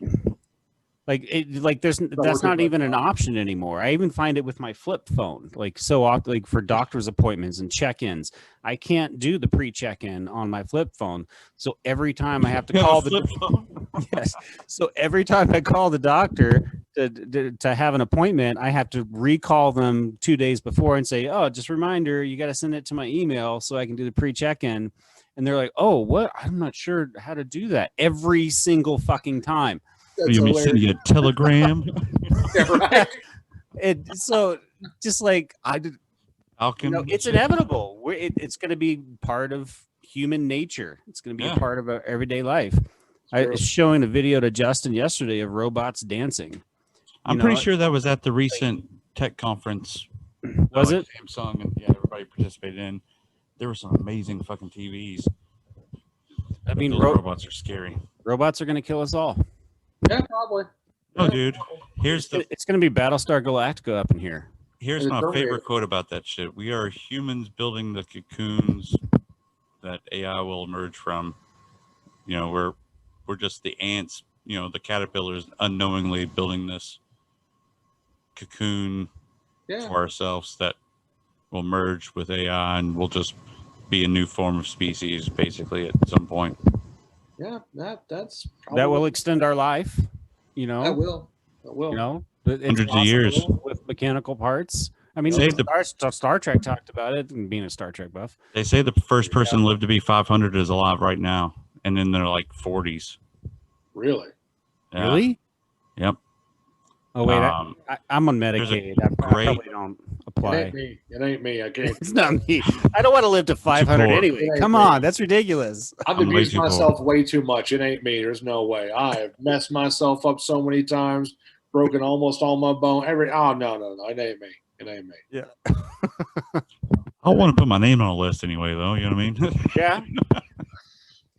500 years is a there was long time. I don't know if I would go down with that. That's too long. Yeah, there's some videos floating around on the internet now that I've seen on Facebook a few times now of footage of early cryogenics and like how crazy sci-fi 50s Walt fiction Disney. it looks. I mean, they're from the 50s, but it looks grueling You can and still have terrible that and done. painful. Yeah. Yeah, I mean, we have the dead man here in Netherlands. that's right. Oh, That's Oh right. yeah. Yeah, he froze himself, and Good guy. they haul him out in his little tank every year. They didn't do it last year because of COVID, Because but of COVID. Yeah, that's right. they That's right. put him out, and it's really fucked up. They put him out in the is. middle of the festival, Is he going to get sick? Netherlands, and people go, and there's reggae bands playing. It's pretty fun. It's pretty I mean- freaking cool. Go there, smoke a couple joints, Yeah. blast. But who's going to be laughing at that motherfucker when, you know, if they are able to like do what he thought they were going to be able to do when he chose to do if this? they actually resurrect him? Yeah. You're like, I told you, cocksuckers. Isn't that guy Swedish? Now I own this Is he, town. Brian? I invested in Bitcoin 50 years ago, Right. right before they froze me. You guys are all fucked. Right. Yeah. I heard every word you said. Yeah, but Ryan, that guy in Netherlands, he was Swedish, wasn't he? Yeah, let me look it up. Yeah, I believe he was from Europe. I'll Pretty pull it sure up. he was Swedish. I'm almost positive. They I call think it. I saw some kind of documentary or some clips about him having just like a storage shed with Yeah, basically a deep freeze. Yeah, With yeah. them just hanging out in there. that's exactly it. That's They call exactly it the Frozen Dead Guy Days. Yep, Frozen Dead Guy Days. That's what it's There's called. like a festival or something surrounding it. Yeah. Yeah, in Every the year, summer man, they every year. bring them out and there's bands and Yeah. it's Netherlands and we're in Colorado, so Like we get them Bernie's, bring them out. you Or, can't Right, get away but- from the smell. Mhm. And they have multiple little bands to bands, play. you know. that's I'm nuts. Pulling it up It's now. I'm just to trying to find a celebrate picture The of fact it. that he's still frozen. He's still frozen. Yeah. Still frozen. We trying paid to the find a electric picture bill, of guys. We made it. One They more pull 'em out year. every year, and yeah, bands I playing. assume they have some backup generators and shit just in case. I think they probably do. I think they probably do. Nobody wants to let the dead guy thaw out. That's No, for you don't want that to go sour. That's for sure. Oh, you're gonna be stinky. You're gonna be stanky stank. I'm trying to find pictures, but I can't. Oh, it's all right. We don't need to see a frozen dead guy anyway. No, we don't need to see a frozen dead guy now. Yeah. No. But at any rate, here's the festival. Frozen dead guy days. Yeah. Yep. That's it. And they're currently brainstorming options and hope to bring it back. Oh, good. Uh, I hope they do, honestly, because it's just one of those weird freaking things. It's actually kind of cool. Coffin racing, costume polar plunging, Mm-hmm. frozen t-shirt contest. Frozen t-shirt contest. Oh, yeah. Ice turkey Keep bowling. in mind, this is Netherlands at around 8,600 feet in the mountains. Yeah. Yeah, Awesome. and Netherlands is. If I could live in Netherlands, I would. It's such a cool town. Yeah, cheers. I would too. Suspended animation and housed in a tough shed on dry ice high above Netherlands. Yep.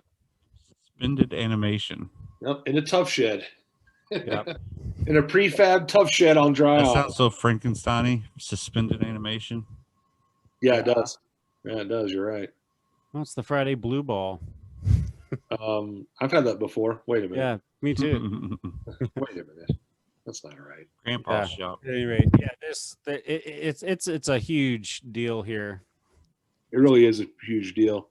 and it brings in a lot of money to that community. I mean, Netherlands is a pretty small town, It is but a very small town for sure. God, that town is so cool. That little is cool. downtown area with all the little that pizza joint right there in the corner. It's so good. It's great pizza. Great pizza. Yeah, just like Italian style pizza. We'll be talking pizza now, boys. Come on. Oh, I know. Now I'm hungry. Yeah, It's 2 hours later here, so my window for ordering pizza is closing. Okay. You better get on that. Oh, I'm just saying. Yeah, I'm gonna have to order some if you guys keep talking about it. Okay, yeah. So yeah, pizza. It was like Oh yeah, so pizza. Yeah, it's so good. It's amazing. What do you prefer? The pizza deep ever. dish, the Chicago style, the New York? What's your go-to style of pizza? For me, New York for sure. Thin crust, definitely. I like the fold. Yep. I'm one or the other. I love thin crust. Wood fired.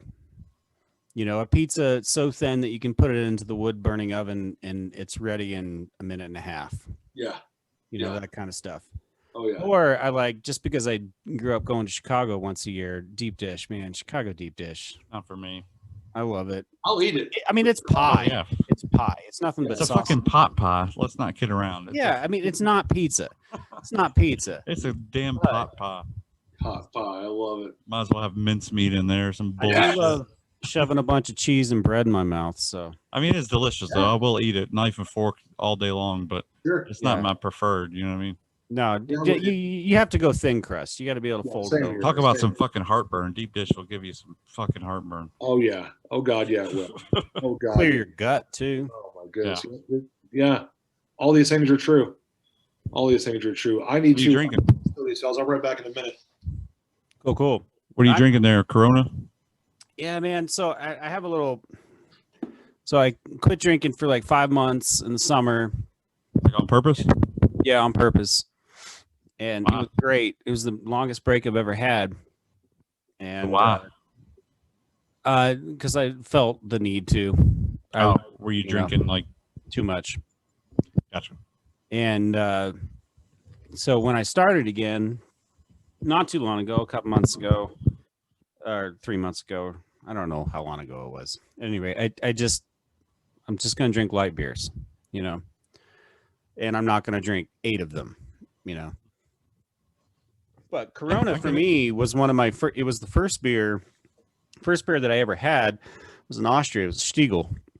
It's made in Salzburg, and I love it. And it was great and everything. And it's a fairly light beer. But when I got back to the States after that, I used to go to bowling alleys, and with my girlfriend at the time, and she had a good friend, and we became friends. And Over the lawn, Lebowski. yeah, our thing was Coronas and limes while we bowl. Oh yeah. So the Corona was the first beer I had when I got back to the States from Austria, and for some reason, it's not that great of a beer. I'd much prefer a Negro Modelo or something like that, but Corona has that sentimental aspect, because it's the first beer I had when I got back from Europe, That's cool. It's the first beer I ever had in the States. Just telling Justin, we used to go to the bowling alley, and I drank Coronas and limes when I was, early 20s. Oh yeah. Yeah, so I'm drinking a Corona. I don't want to. I actually had a couple IPAs yesterday. It was the first IPA I'd had in like 9 months. Wow. Because I quit drinking for 5, and Oh yeah. and then promised myself that I'd just drink like light beers and not too many of them. Dude, I haven't had one, and I couldn't tell you last time I drank a beer, but Yeah. I will have one with you now. See, I'd rather have a Modelo. Got a Modelo, so I'll crack it and have one with you. It may be like a year. I don't know All how right, long. well, I gotta get a beer now. I'll be right back. Okay, hey, yeah. Yeah. I think I was telling you that the other day. I kind of envy the casual drinker. Mm-hmm. It's never something I think about in the course of my day as far as having a beer or having a drink. But I always kind of envy when I hear people talking about it. You know what I mean? It always sounds like a nice thing. It is. It is nice when you do it casually. It's just for some people, for me, it gets out of control too quickly. And I've never been like a mean drunk or anything like that. It's just from a health perspective, it's stupid to have 8 beers in one night. I don't want to piss that much. Yeah, for sure. Cheers, fellas. Yeah, man. Is that a Warsteiner? Well, it's Or Pilsner. Pilsner Urquell. Okay. Yeah. Beers aren't too bad. Yeah. Oh Not yeah. bad at all. I Dog just woke up from a nap. Aw. She's so big and stupid. Aw. Hey, Momo. I'll coax her over, but it'll take her 10 minutes. She's got old hips. Aw. What kind of dog? Just a mutt, dude. Okay. I love it. Oh, there she is. She's going to try to get on the couch, I guarantee it. Hell What's yeah. your name? She's like 11 years old, I think. Her name is Marley. Marley. Oh, love it. Yeah. I love it. We got her she's quarantined in the basement with me. She's my basement dog. We have a Pekingese that's about the same age that is a bitch. Oh, I see. She's the sweetest dog in the world, except with other dogs. You know what I mean? Like Oh, yeah. I get it. Oh, Marley looks sweet. she's got those old eyes. You know what I mean? The white. Yep. Oh, I love it. I don't know what kind of dog she is. Like mostly, I'm sure she's got that dual water coat. Type Okay. fur. Yep. She's not very bright. Probably like a hound dog setter kind of mix, something. Who knows? Something doesn't matter. She's no purebred like old Momo over there. Yeah, right. Exactly. I know. Momo knows he's handsome. Too. Oh, yeah. Momo. Does Momo get the turd dreads? Like get dreaded up and get the turd dread sometimes? Yeah, I got to cut those dingleberries off all the time. That was Jessica's job. We had an American Eskimo that would do that. It was awful. Yes. Friends of mine had a miniature Eskimo, and they do that all the time. Yeah. All white, black ass. Yeah. Oh, come on. So good. Oh. So good. I don't even use gloves when I do it. I just do it and then wash my hands. Because you have to be careful. I don't want to like flip his anus, Oh, it's nothing they enjoy. That's for damn sure. Oh, they God. are. Talk about panic in a dog's eyes when it's time to trim the turd dread. You know what I mean? We're doing that now? Uh-oh. It's like, what are you doing? You ever What are you doing? What's that? pucker their Oh, butthole oh, before until you cut the dread. Yeah, it's just like a. Oh, it's Oh. crazy. Sorry. Oh, come on. I'll tell you what. There's nothing more infuriating to see a dog like scooting their ass. Oh, yeah. Oh, Yeah. that'll make me want to kick a dog, and I don't kick dogs, but that sure like fills me with like, get up and get your ass out of my house. Right? Exactly. For sure. Keep your ass to yourself. Yeah, that's some instant crate time right there. Like you got to think about that shit. Exactly. Get your asshole off my carpet, dog. That's some bullshit. Yeah, exactly. Well said too. That's some bullshit. That's like Bullshit. Yep. Fucking legs all and cockeyed up in the air like that. Right. I'll be ashamed of yourself. Yep, exactly. Well said. But I'm not. I'm not. Oh, no, what do you mean? Look right at me when you're doing it too, you weirdo. Just living my life. Yeah, exactly. Just living my best self. I want to look pretty for you. So nasty. Not to get all gross about it, but I think it has something to do with their little anal glands or something. They don't. Yeah. When they shit, if they don't shit fully, it doesn't. Then you're gonna have to go get those anal glands squeezed. You have to get them expressed. Yeah, have to Expressed. That's the word. Yes. I assume that's what they are trying to accomplish when they're making contact with the carpet, I guess. They're trying to express themselves. Yes, Oh, anally. Yeah. That may be the worst smell of all time. It might be. Well, An expressed anal gland. yeah, it might be. It might be. Yeah, it might be. How long should we speak for your own anal gland, bro? Because I think we've been on dog anuses for the last maybe 10, 11 minutes. So I got some potpourri butthole over here, man. Oh, that's wonderful. Well, good for you. That's excellent. I am determined to buy a bidet this year, though. I will tell you that. Oh, really? Yeah, I got to show my butthole a little love this year. Well, fair enough. I've never owned one. I just want one. I don't know why. I guess the TP crisis made me like kind of look into them a little more. Can you get like a bidet with like, some sort of cyclical like aloe vera solution? Oh, dude, they got Can you like fucking blow dryers on them, dude. They'll fucking. Really? Oh yeah. Yeah, they're fantastic. Oh yeah. You know what? Jeff has one. Shoot Right? sense up your ass. What? Jeff has one.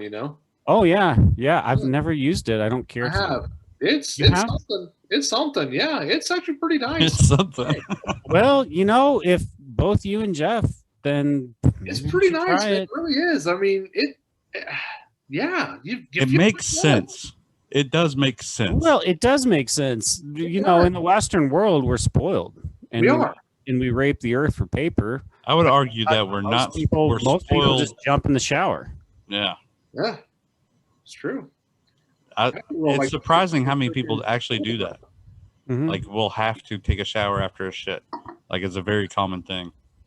Yeah. Also, pooping without any clothes on is also kind of strangely common, I think. I don't do that. Like, I'll have shirt on. You know what I mean? Yeah. Well, yeah. But there are a lot of people that got to go full naked. to Not me, man. It's pretty cold. really my get a place, good but shit I out. can't do that. I really need to go poop right now.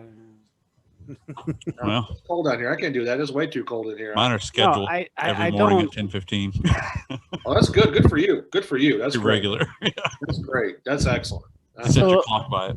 I feel a little too close to myself if I had to poop naked.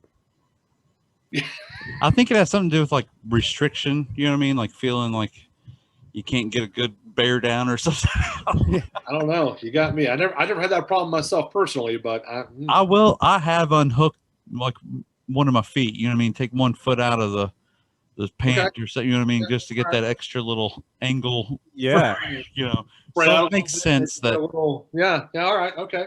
Change your angle of attack a little bit. Yeah. Mhm. I guess technically you're supposed to use a stool now, right? the old squatty potty. Actually, yes, that's right. Yeah. If your Yeah. knees are elevated, it actually helps quite a lot.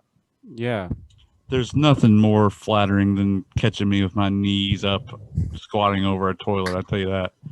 That goes for I'm gonna fucking everybody. That grunt goes for one everybody. That's not just you. That goes for everybody. No, I think Angelina Jolie sitting on the potty with her knees up. That's Nope.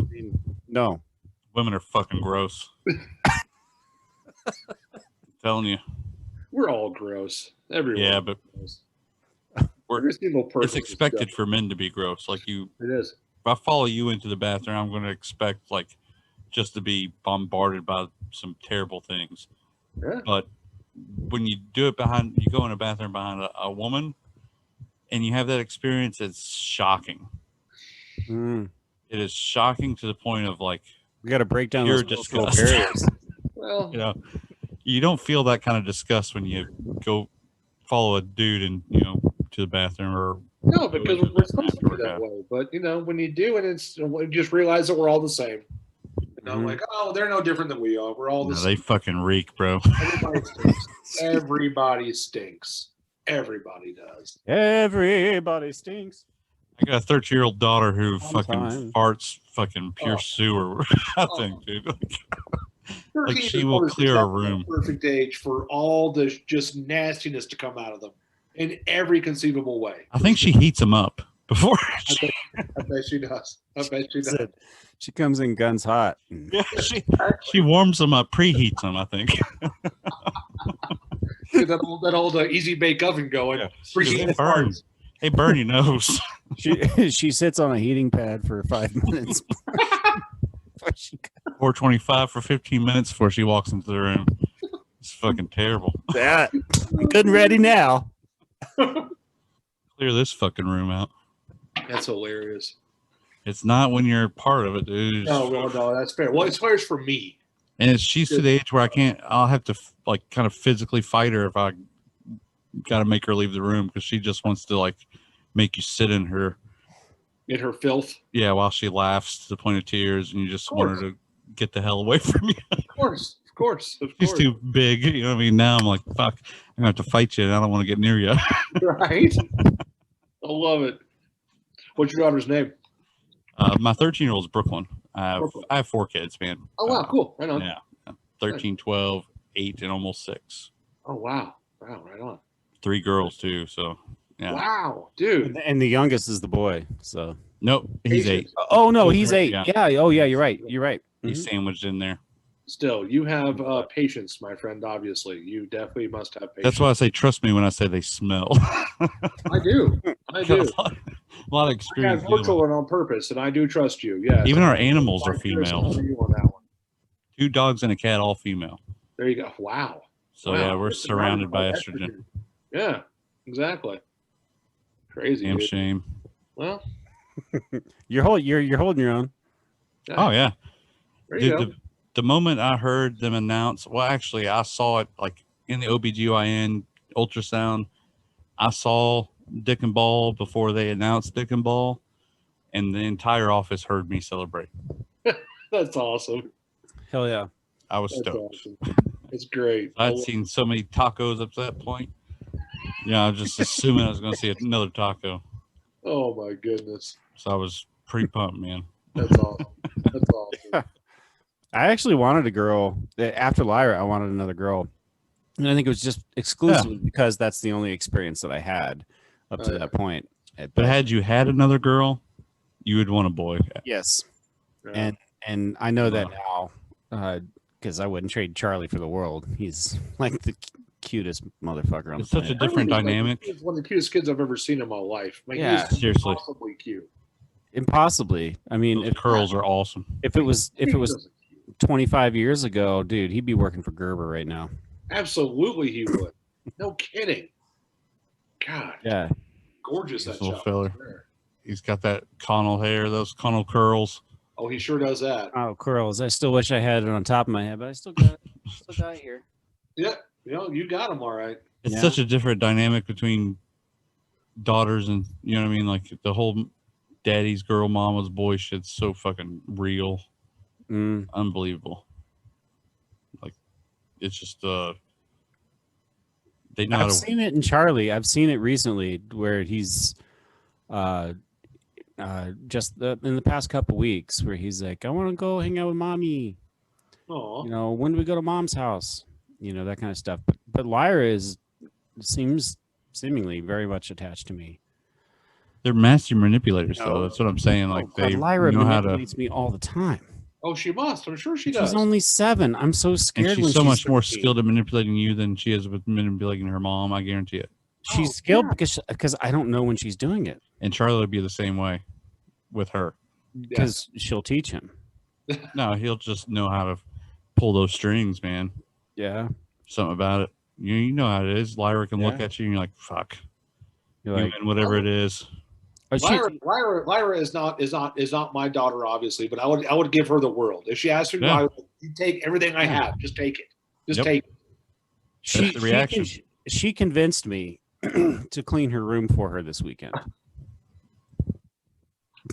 Oh wow, she is good. She's so damn good. You wrapped up, brother. She's got you wrapped Oh, up. dude. Yeah, man. Yeah, exactly. Yeah, And- right there. And so on Monday we went out and bought, because I had our big Christmas present to the family for us in my apartment.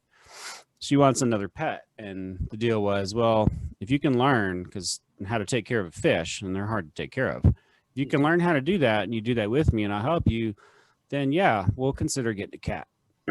Oh, Something like that. She really wants a cat. oh, nice. So we went out and we bought a 20-gallon tank at Petco. They had a deal on them. It was great. I bought all the equipment. Walked out of there. It's like, oh my God, how much money am I spending right now? And but it's all worth it. And I brought it back. And the deal was, you got to clean your room before we set this up, because the tank has to run for a couple of weeks, get the water conditioned before we can put a fish in there and not kill it. And you cleaned your room? We're gonna get glowfish tetras, so we're gonna get like 5 of them. Cool. It's gonna be cool. Oh yeah. Yeah, no, I haven't cleaned it yet. Not yet. You most certainly will be the one cleaning it. Well, because I was like, hey, let's put this together. Let's do it now. I said, but first you have to go clean your room because there's no space to put the fish. She's like, oh well, that's okay. I'm doing this thing right now, and that was every day this week. So finally I told her, it's like, okay, I will help you clean your room, but I'm going to leave a big mess for you. And I know exactly what's going to happen. Yeah, exactly. She knows better. Yeah. I'm going to do a little bit of cleaning in there. She's going to come home on Sunday night tomorrow, and we'll look at her room and go, wow, okay. Well, there's not that much left for you to do, Daddy. Yep. You'll just find something to do while you're doing that, and you're like, won't even acknowledge you cleaned it afterwards. That's how it usually goes. Yeah. At any rate, it's something I'm working on, trying to figure it out.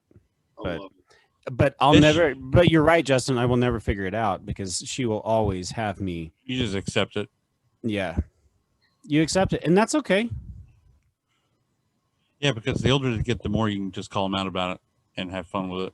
It's true. Like I know you got me, but you're gonna at least hear some shit about it for a while. There you go. Yeah. Like I give my oldest, I bought her a pair of Jordans that she's wore literally one time. Mm-hmm. I find every opportunity possible to give her shit about it. Mm-hmm. Good. And that's the only reason I bought them, because she was being real sweet and nice to me for a couple of days. Talking about her. Like, here's some Air Jordan.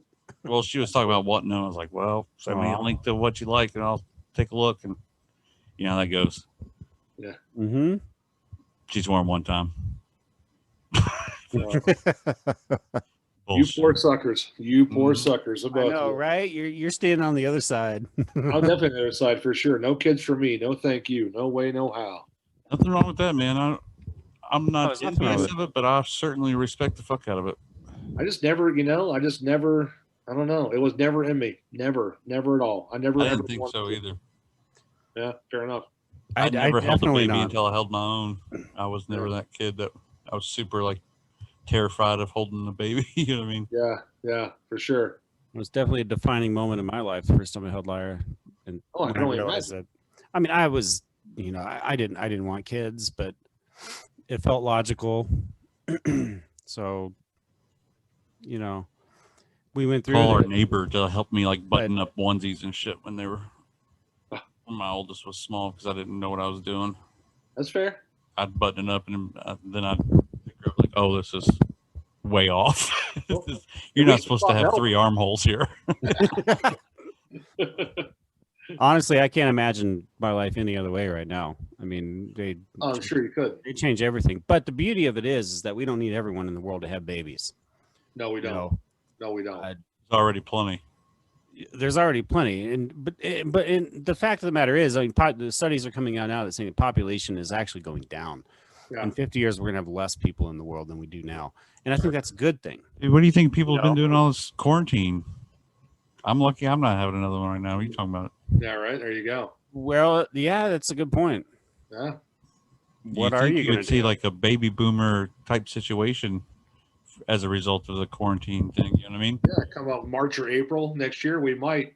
Yeah, we might. You never know. It's true. That's a really good point. Yeah. But also at the same time, the opposite is also happening.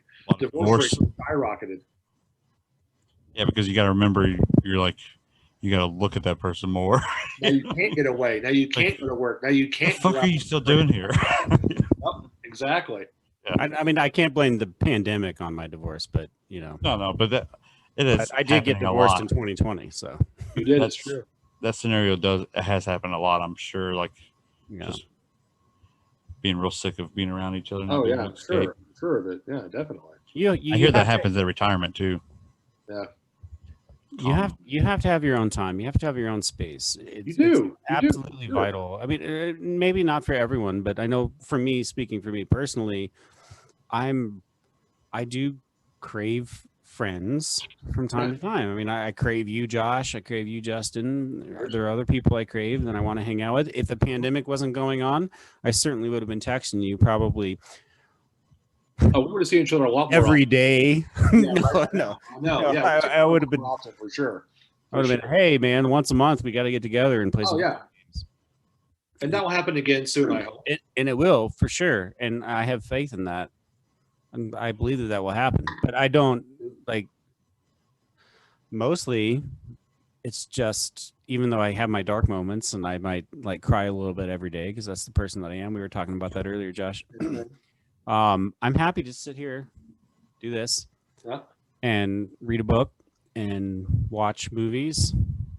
I just watched all the Dirty Harry movies, all of them. Wow, that's cool. I'd never seen any of them. Oh wow, They're amazing. they are. It's been a long time. I don't remember any of the plot points or anything really. I mean, never mind who Eastwood is today, Right. but they were great What's movies. the famous line from Dirty Harry? Well, there was a few. There was "Do You Feel Lucky, Punk?" Yep. There it is. That was the big one. What was the other big one from? There was. from Sudden Impact. It was Was there one for that movie? I don't know. yeah, there was a bit right at the beginning. Oh, I'll think of it. I can't remember what it is now. It's been years, I'm sure. Yeah, it's not something that gets much replay. That's for sure. No, Yeah. I mean they're so dated, for sure. Yeah. I know you were mentioning we were talking about Quentin Tarantino movies the other day. Yeah. You mentioned Kill Bill, being a fan of it. Do you have a favorite like martial art movie? Like you sometimes I'll get in the mood. I just gotta watch the ninja shit. You know what I mean? Yeah. You need to see the cool ninja shit. What's your go-to martial arts movie if you ever have that mood? I can't say it's a genre that I know much about at all, so I don't feel Oh, me either. qualified to respond. I mean, especially in terms of Tarantino, who's a huge fan. I actually like. I'm actually watch them every once in a while. Five Fingers of Death is a good one. Yeah, that's an oldie, but yeah, It is. I love the older ones. That's what I like. The older ones. I love the Yeah. old. Fucking. That was a big Wu-Tang influencer right Yes, there. absolutely. Yep, for Mhm. sure. RZA. They're so cheesy. They're cheesy as hell and so much fun to watch. I love it. It's just such a great escape. I love it. Have you It guys is an seen that escape, first yeah. one? That's how I look at them. Yeah. My personal favorite has got to be Hero, Jet Li's Hero. Oh yeah, that's a good one for sure. Ah, Yep, that's Story's so good. I haven't Great seen that. good. Great. Oh man, Yeah. it's so good. But I love Ong Bak, all those. Yeah. Yeah. You know, Yeah. There's actually a series called the Ip Man or the Eat Man. yeah, IP man. I never know how that's supposed to be said. Man, but Ip yeah, Man. I don't know. those but are all whatever, great. Those are good too. Those are pretty Yeah. fun. There was one actually done. I think maybe about 10, 15 years ago. I wonder if you guys have seen it. It's actually it's a parody of a kung fu flicks. It's called Kung Pao Enter the Fist. Of course, I haven't seen it. No. it's really good. Oh my god, it's so good. It is so hilarious. Oh crap, it's so Was it the same guy who ended up doing like Kung Fu Soccer or something like that as well? it was Kung Fu Hustle. Kung Fu Hustle, yeah. It might have been. It might have been. I think it might have been, yeah. Fucking Just fantastic. hilarious. Absolutely just like overdubbing just the worst, wrong, awful dialogue over some old kung fu flicks. Oh my god, Right. it's so hilarious. Really played up the whole dub voiced and Oh, Matt big time, lips big thing. time, yeah. Yeah, big time. It was great. Good stuff. Yeah, the guy will he would like 10 minutes later the dialogue would like come in. Oh, it's so great. So great. Yeah. It's a great movie. But they So- do have great cinematics, like Crouching Tiger, Hidden Dragon. Oh yeah. You know, I some of love those that movie. are Yeah. fantastic. Yeah. It's good That's shit. why I like Hero so much. Yeah. I love the old. Now it's not like a real kung fu flick or anything like that, but the old Kurosawa movies. Oh yes, please, Yojimbo. Yojimbo. Oh yeah, I my love that God, one. so It's so good. good. Oh Oh, yeah. so good. Yeah, Those movies. that's not. And a lot of that was. I mean, George Lucas was a huge fan of Kurosawa. Absolutely. Yep, that's where actually Star Wars came. Well, they say Yeah. that Star Wars got takeoff of an old Kurosawa movie, Exactly. which of course are all basically old takeoffs. So they're actually old. They're bastardized from Shakespeare plays. Most of them are. Yep. Wow. Hey, Yeah, Ron was King Lear, I think, and I think Heaven and Earth was Macbeth, and I think they had a couple others, I think. But yeah, basically took those stories and put them in feudal Japan. Great stuff. Great stuff. Speaking of Shakespeare, are you Trailer Park Boys fans or? yeah, the Hidden Fortress. That's Oh, yeah. what it I was. saw a new Yeah, season is coming out, I believe. Actually, they're not doing it Really, on there's a new Netflix. season. Yeah, they're doing a From Jail season. Oh, really? Oh, cool. Yeah, Oh. but they're only releasing it on like via their SwearNet shit. Okay. Okay. But I assume Netflix will eventually pick it up, or somebody will end up purchasing it and running it. Someone will, yeah. It for may sure. actually be out. I need to like look. It's one of those things that I'll forget about and just kind of randomly pop in and find Yeah. that it's been out for 6 months and watch the entire thing and it's sitting. But I fucking love some Trailer Park Boys. Oh, they're amazing. Dave Toy actually recommended the Righteous Gemstones. Yeah, I've watched a couple episodes since then. Dude, I Pretty good. binged the whole thing in a day. Did you really? It is so Awesome. fabulous. Have you heard of that show, Josh? No.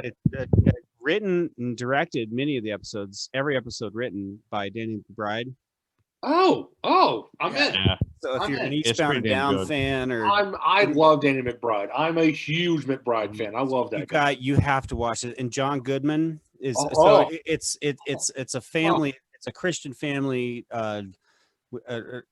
John Goodman's the head pastor, and his two sons are one's the youth minister. It's a mega church type. Oh, It's come a on. mega That's church got to be scenario. amazing. Yeah. But they get themselves involved in some serious criminal activity, and it becomes a little Of course mystery. they And do. it, Oh. John's his so role in good. This Is the End, I think was the name of it, the end of the Yeah. world movie. Yes. His character was the best fucking part of that movie. Agreed. So fucking good. Agreed. That's a great movie. I can't It recommend is. the series more. Danny McBride, like you guys are fans. I mean, he's Huge. so amazing. Huge Danny McBride fan. I love that guy. He's great. God, Yeah. he's so funny. I watched the first think he's episode of that one- and I got hooked on Letterkenny. I don't know if you've seen Letterkenny yet. Letterkenny is amazing. Amazing. That's where Josh fucking and ostrich Jeff hooked came me up from, with by the way. Letterkenny. Actually, Yeah. yeah. Love that freaking I think show. Jeff hooked me up. Yeah. God, that show is so good. I think I'm season 3 right now. But yeah, it fucking makes me laugh. Brand new season Rare just show came out. makes me- Brand new one just came out on Hulu. Oh shit. Yep. You know what shocked me? An episode me and just watches with me, but one of the characters is fucking J-Rock from Trailer Park Boys. Yeah. He plays like an Amish guy, like a Mennonite. Yes, he does. That's right. Blew Yep. my mind. I was like, Yep, J-Rock, it's, baby. What they call them? Oh, they're the Dicks, the Dick family with dicks, a Y. dicks, yeah. Have you seen my little dicks? Yeah, Yes. It's Charity Dick and Chastity Dick. so good. So good. Little Charity Dicks around here somewhere. Well, charity dicks. That's right. So good. Oh my God. So hilarious. That was the episode we watched last night. That episode That was- show is so funny. Fuck, man. Ugh. They're it's just I guess it's just their way of I don't know, those character creations are fucking fantastic.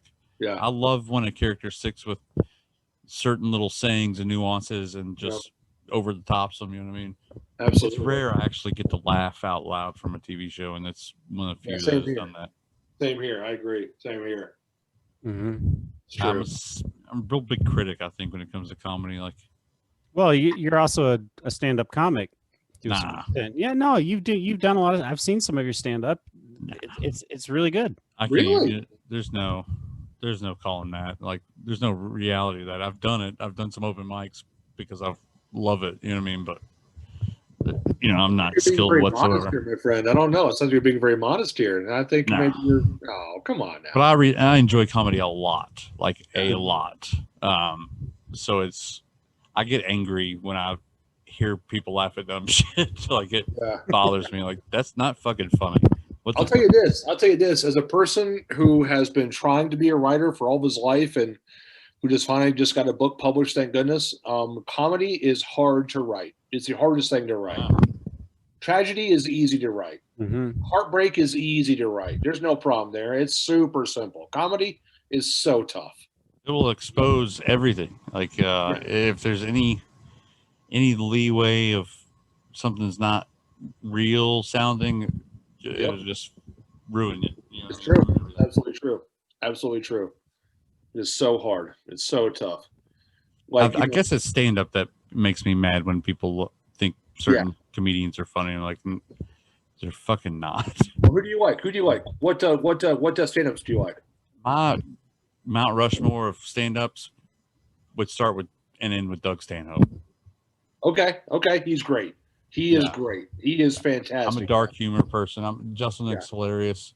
Oh yeah. I think CK is funny. You know, Chappelle's obviously the man. Agreed. Joey Diaz, I'm a fan. Segura, Kreischer, Bert Chrysler. You know? Oh yeah, for sure. The we just watch some of your mom's house podcasts around here. For sure. Yeah, that's my world. You know what I mean? That's cool. I love that shit. I love fucking just obnoxious,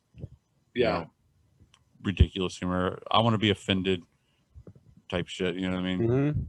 Check out a guy. If you're ever in the mood, check out a guy. He's not that dark, but I think he's incredibly clever.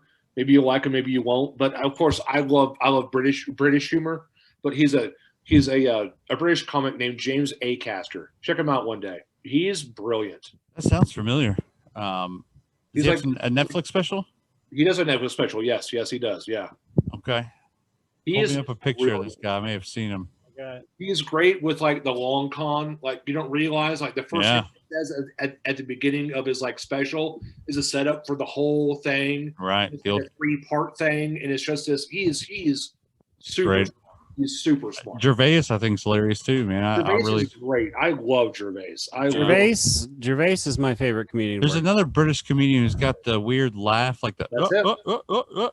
Okay, yeah, I've seen this guy. Jimmy Carr. You're talking about Jimmy Carr. Carr's laugh is obnoxious as fuck, but he's funny as fuck. He's too. hilarious. Acaster does the rounds on all those shows. Like, Yes, he does. All of them. Yep. British shows. Yeah, he's great. Yeah, that's the guy. I love that guy. He's one of my favorites right now. He's so great. He's just so creative and different. And that's on Netflix, that special there? He does have one that's on Netflix. He has one that just came out that I don't think is available on YouTube yet, but it should be soon, I hope. The one that's on Netflix, I think it's like it had. I'm trying to think of what it's called, and I hope it's still on there. I don't know that it is. I hope it is though. I'll look it up. I got it here. Okay, cool, perfect. Comedy's really lacking in content nowadays. It's because of for sure. COVID has really shut down a lot of that shit. It's true. Unfortunately, it's true. Stand-up comedy clubs are like the backbone of society. I think they're really. They really define the pulse. You know what I mean? In the bars, I'd say. You can tell what's going on in the world from hanging out in the comedy club. For sure. Absolutely, I'd say. Yeah, for sure. Most definitely. Yeah, he has one on Netflix called Repertoire. Okay. Oh, I don't think That's what I'll crash to here later. Then I don't think that's the one that I've seen. I'll have to watch that one too. Maybe that's a different one. I don't know. We did watch the first. It's a series. Nicolas Cage's a series, right? Yeah, 4 episodes, 2018. Yeah, okay.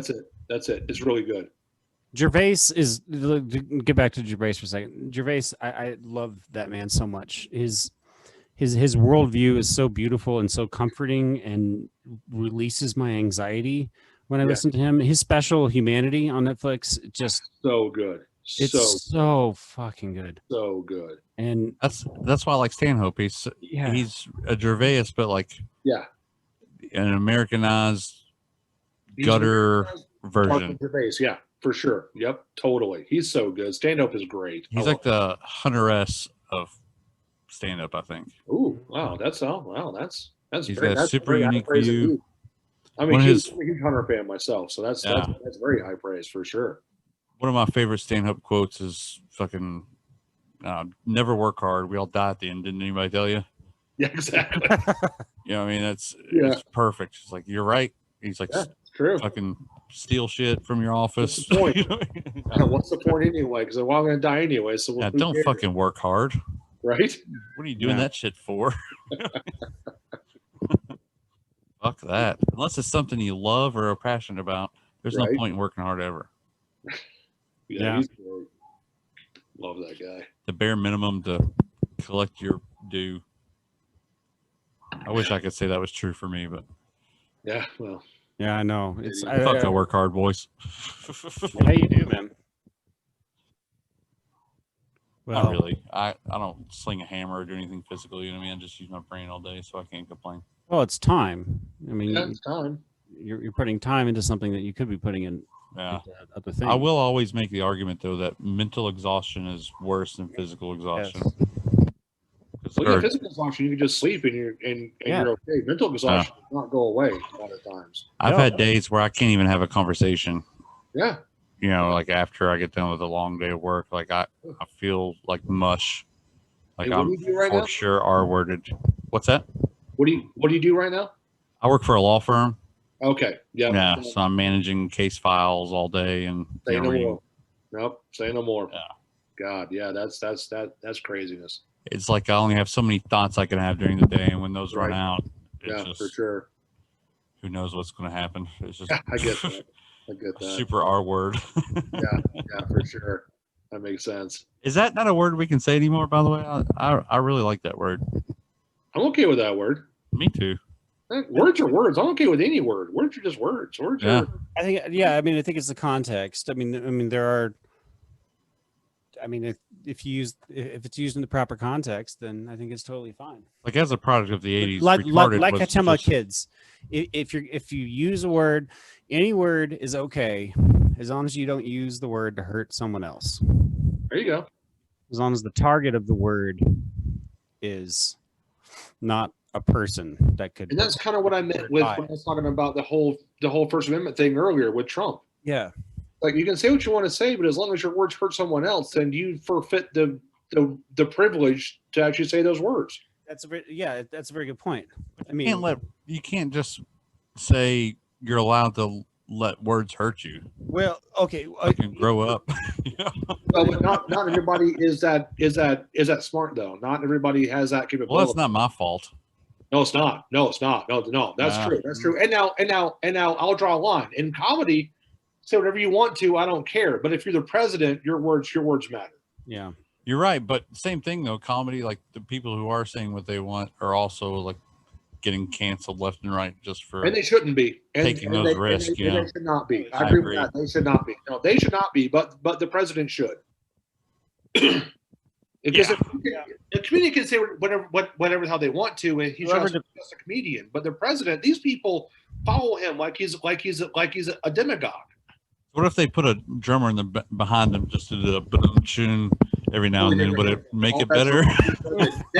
then you're fine, because there's an obvious cue that he's just telling the joke, and you're okay. Right. Little Max Weinberg, you know what I mean? Perfect. Max is his shit, dude. That guy's great. Yeah, for real. Yeah, that guy's great. Who did he play with? There's some famous band he played with. Springsteen. There we go. For his entire career. Yep, the E Street Band. He still is. He still is. Is he really? Springsteen's still going. He still plays with a lot of the same people, and he started the E Street Band with. I mean, the only thing I know about Springsteen is where he was born. New Jersey. Oh, yes. Okay. The USA. I thought it was Jersey, but you know. Well, of course it's Jersey. That's just me. Of course. Is there any more American state than Jersey? No. There's a lot more. Yeah. The landfill of America. Yeah, exactly. I don't know. Maybe Florida. Oh, don't get me started. Don't get me started. That place is shit. I won't. It is. I know.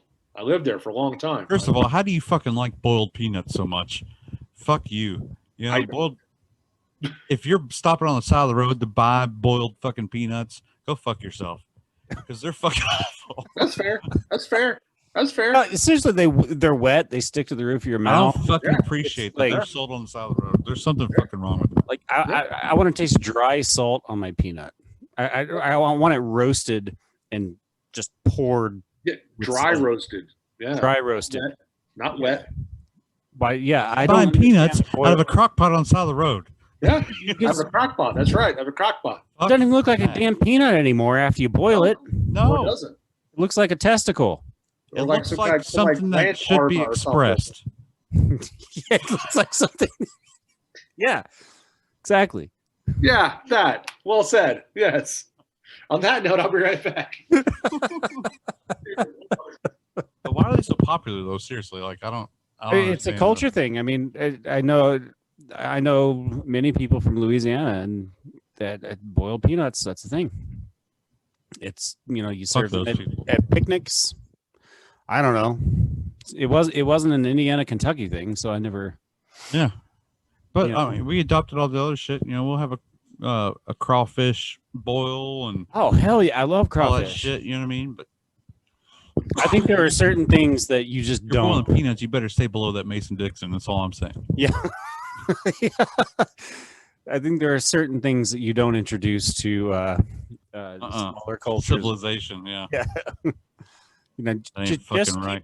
Just keep the boiled peanut quiet. It's okay. Right Yeah. now, circus peanut I can fuck with, but Yeah. They're easy to fuck with. you enjoy a circus peanut because a lot of No. people don't. You don't like them? I don't like them. Shame on you. What? How do you feel about the candy corn? Not a fan. Not a fan. I like the candy corn more than the circus peanut. Oh, you would. My kids are the same way. My kids are big candy corn guys. All right, what do you say, man? Candy corn or circus peanut? Which holds more value? Candy corn. Yeah, Circus candy peanuts corn. are gross, dude. Circus peanuts are Both of you. disgusting. Blech. What do you Once you- mean? Once your saliva hits that circus peanut, it just starts to melt into some Ugh. sort of like Yeah, it's amalgam basically a of fucking. chemical and Oh, mass. It's gross. basically one of those. It's a peep. It's basically a peep. I don't Yeah. like peeps. I don't like those either. Well, fuck you then. What do you hate the Lord and shit? Yeah, yeah, pretty much. Yeah. Not a big fan of Easter either. That's bullshit. Well, fair enough. Well, I know what to get you. Corn. It's all hard. Might as well get a fucking And a circus peanut that's been wax left on lips the. and chew on. Oh, Yeah, I used to chew on wax lips. Go fuck Yeah. yourself. That's fucking terrible. Wax lips. Cherry flavored wax lips. Remember those soda bottle wax bullshits? Oh, yeah. Yes. Yeah. Oh yeah. You bit into them, you get a little root beer flavor. A little root beer No, you flavor. didn't. It's the back of your throat. Yeah, You got more plastic when you bit into it. It was fucking nasty, whatever that shit was. I'm okay with it. At least Yeah. I'll do that. I'm not a big candy fan to begin with, but I wish I wasn't. I'm a freak for Yeah. sugar. I love it. But I Candy's wish the I was. best. I'm not a hard candy guy anymore. I love hard candy. That's the best. Oh, love it. Mhm. I'm a chocolate tier kind of person. Yeah, not me. Like a fruity hard candy. Just give me something to crunch on, kind of a guy. Like a runt? Like a who? Like a runt? You like a runt? Sure, like a run. Like a banana runt? Something like that? Jolly Ranchers are better, but yeah, Okay. Okay. Yeah. favorite flavor, watermelon. watermelon, And mine's grape. green apple. Oh yeah, green apple's good too. I like that one. I just don't like the cherry one. That's all I don't like. Yeah, artificial cherry flavor never works. Disgusting. It's disgusting. It's It never gross. works. Tastes It always like, tastes. like Luden's cough drops. Cough. Yeah. Cough. Disgusting. You're right. You're right. I'll give you that one. Ugh. Thank you. I have a weird anti thing about Jolly Ranchers. Growing up, my grandparents got a membership or like a temporary membership to like a Costco and bought like a 50-pound bag of Jolly Ranchers. Jesus, dude. But they stayed in like the pantry for 4 or 5 years until they coagulated all. You know what I mean? Like you'd go get one and you just have to chip get it off the mound of the other ones. You know what I mean? Yeah, so you have to lick them to tear them apart. Yeah, right. Exactly. Yeah, the plastic's all half melted into the Jolly Rancher. Oh yeah. Yep. Nothing was jolly about it. You know what I mean? No, But, that's not Jolly. That is just a rancher. yeah, it was like a hot car treat. You know what I mean? It's like It was terrible.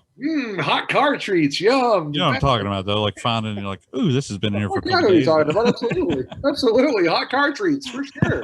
Yeah. I've been Forgot there. I left this in here. Shit. I've been there. Peel this plastic off this bitch and it'll taste all right. Exactly. Exactly. But it's always got that one little piece of plastic you just say fuck it and throw it in there anyway. Yeah, for sure. Yeah, I can't get that. Oh, fuck it, whatever. You just eat it, whatever. Nope.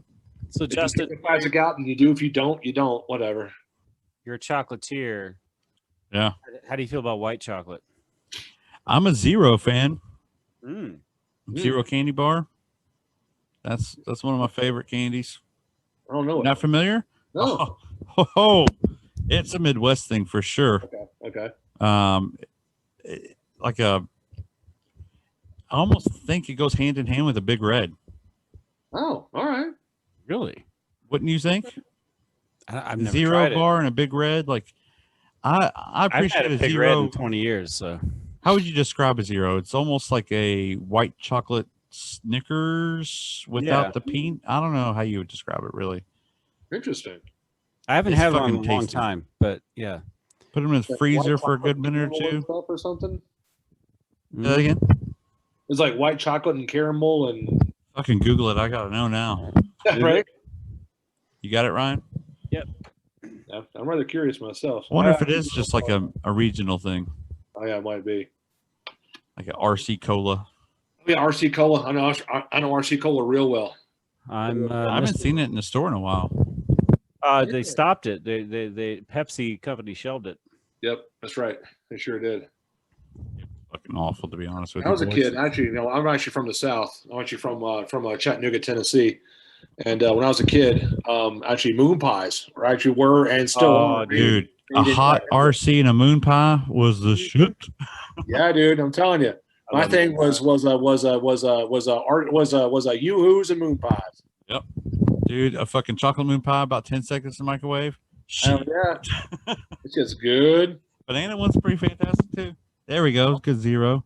Oh wow, okay. I don't know how you would describe that filling. It's an unusual makeup. Looks interesting. I think I call it like dog treat, but you know. Oh yeah, perfect. Dog treats. No, it has. It's probably like a peanut butter. Don't you It's fucking like bad mouth my Zeros, man. so a peanut butter Shut your caramel mouth, boy. with white chocolate. If you don't mind, go ahead and Amazon me a box of those way. Looks good. Too. Amazon recently, treat wise, was a fucking Drake's Devil Dog. What's this? Drake's Cakes, you know Drake's I'm going. Cakes. Drake's is a brand like Little Debbie that Okay. makes coffee cakes and Okay. whatnots. Okay. Well, they make a treat called the Devil Dog, Ooh. which is, if you'll pull it up here, Ryan, they are fucking fantastic. Oh, I see. Yeah. Okay. The chocolate portion of it is super airy. Oh. You know what I mean? So you really don't need any kind of, you can just lip it. You know what I mean? Gotcha. Yeah. Oh, yeah. Yeah. I understand. Oh, they're No fantastic. teeth necessary. Understood. Yeah, but they're hard to find regionally here. So I I never had to seen them. Amazon, like I bought 3 boxes of them at once. That's cool. Felt a Creamy little shame, but it was fantastic. We've all got our things. and phallic. Yeah, Oh, Drake's is a fantastic brand. I am anti Little Debbie nowadays. Yankee Doodles and Ring Dings. All sorts. Yeah. Of things. Seinfeld mentions Drake's a lot. Oh, do they? Okay. Yep, Yeah, they had a whole episode, didn't they, with the Drake's cake? yeah, they're I don't know party what and- they call their Swiss cake roll, whatever that version, they're what they call it. I think it was a Yodel or something like that. Yeah, Yodel. I had to get Good shit. Fuck I Little haven't seen Debbie, it, by the so way. you put it off the screen. I didn't see that. Yeah. That bitch has changed. You ain't the same anymore. She's not, dude. She's like went cheap with her chocolate. Oh yeah, it happens. Quality has really suffered. I hate it. That's Like annoying. I used to be a big Swiss cake roll fan. Can't do it. Sure. Yeah, Swiss rolls. There you go. Yep, Little Debbie Swiss rolls. Yep, that's Yeah. what I'm accustomed to. But they Swiss rolls Yodels, there they are at the bottom there. Yodels. Yep, there they are. Yep. The Swiss cake rolls now taste like the generic dollar store Swiss cake rolls tasted 20 years ago. Oh wow. Okay. Like Fair they just enough. have that generic chocolate taste to them. Yeah. They're not the Yeah. same. It's Yeah. real sad. As a fat person. It's a sad day. That's shit I grew up on, man. Yeah, I hear you, dude. I hear you, man. Same. I would get my $5 allowance and go buy a can of Pringles, a box of Little Debbie's Swiss cake rolls, and rent a Nintendo game. What are you doing there, dog? Yeah. Dog just fucking scared the shit out of me. Was asleep. Jessica bothered her and she woke up all pissy. You grumpy old bitch. I want to say hi, Jessica. Hi, Jess. Hi. She's in there studying. What are you studying over there? Oh yeah, she's in nursing school again. Oh, But she has to retake this nursing school. Yeah, it's an entrance exam she took when did you take it? Yeah, it's been too long, so she has to take it again. Damn. She's overly stressed about something. She didn't study for it all the first time and passed with no problem. But now that it's 4 years later or however long it's been, she's super stressed out about it, even though she's spent the entire time of going to college since then and learning more things. She has really bad test anxiety. Oh, that happens for sure. That happens. Yeah. Well, I'm sure she'll do well. Good luck. Good luck. She's one of those smartest people I know that will never think they're smart. You know what I mean? Yep. No matter how much you tell them. Yep. I gotcha. Well, she's doing great. You can do it. What are you actually looking at right now, though? I'm reading about English and language usage. Oh, shit. There's math, science, English, and language usage and reading. oh, wow. Basically, the I-step test, like a high school. Oh, sure. What it sounds, you know what I mean? Yeah. There's no reasons to be worried about it. No, you'll nail it. You'll do great. I hope so. You definitely will. For sure. So yeah, you've been a nurse for years now, and you don't have any confidence that you know what you're doing? You should. You'll nail it. Yeah. I think the pandemic has sucked a lot of confidence out of a lot of us. Yeah, it has. Yeah. Sucked a lot of everything out of all of us. Shit. Yeah. Yeah. Not just, yeah, you're absolutely right. Not just confidence. God damn, man. All of my energy. Yeah. I'm tired all the time. I got no complaints, bro. Yeah, I think I might have COVID. I'm tired all the time. No, I'm like, yeah, it's hard. It actually, the pandemic has brought out something in me that I have always known and recognized for quite some time. I am not a morning person, and the kids are. But on the days when the kids go to their moms, like this morning, I woke up at 9:30. That was awesome. And that never happens.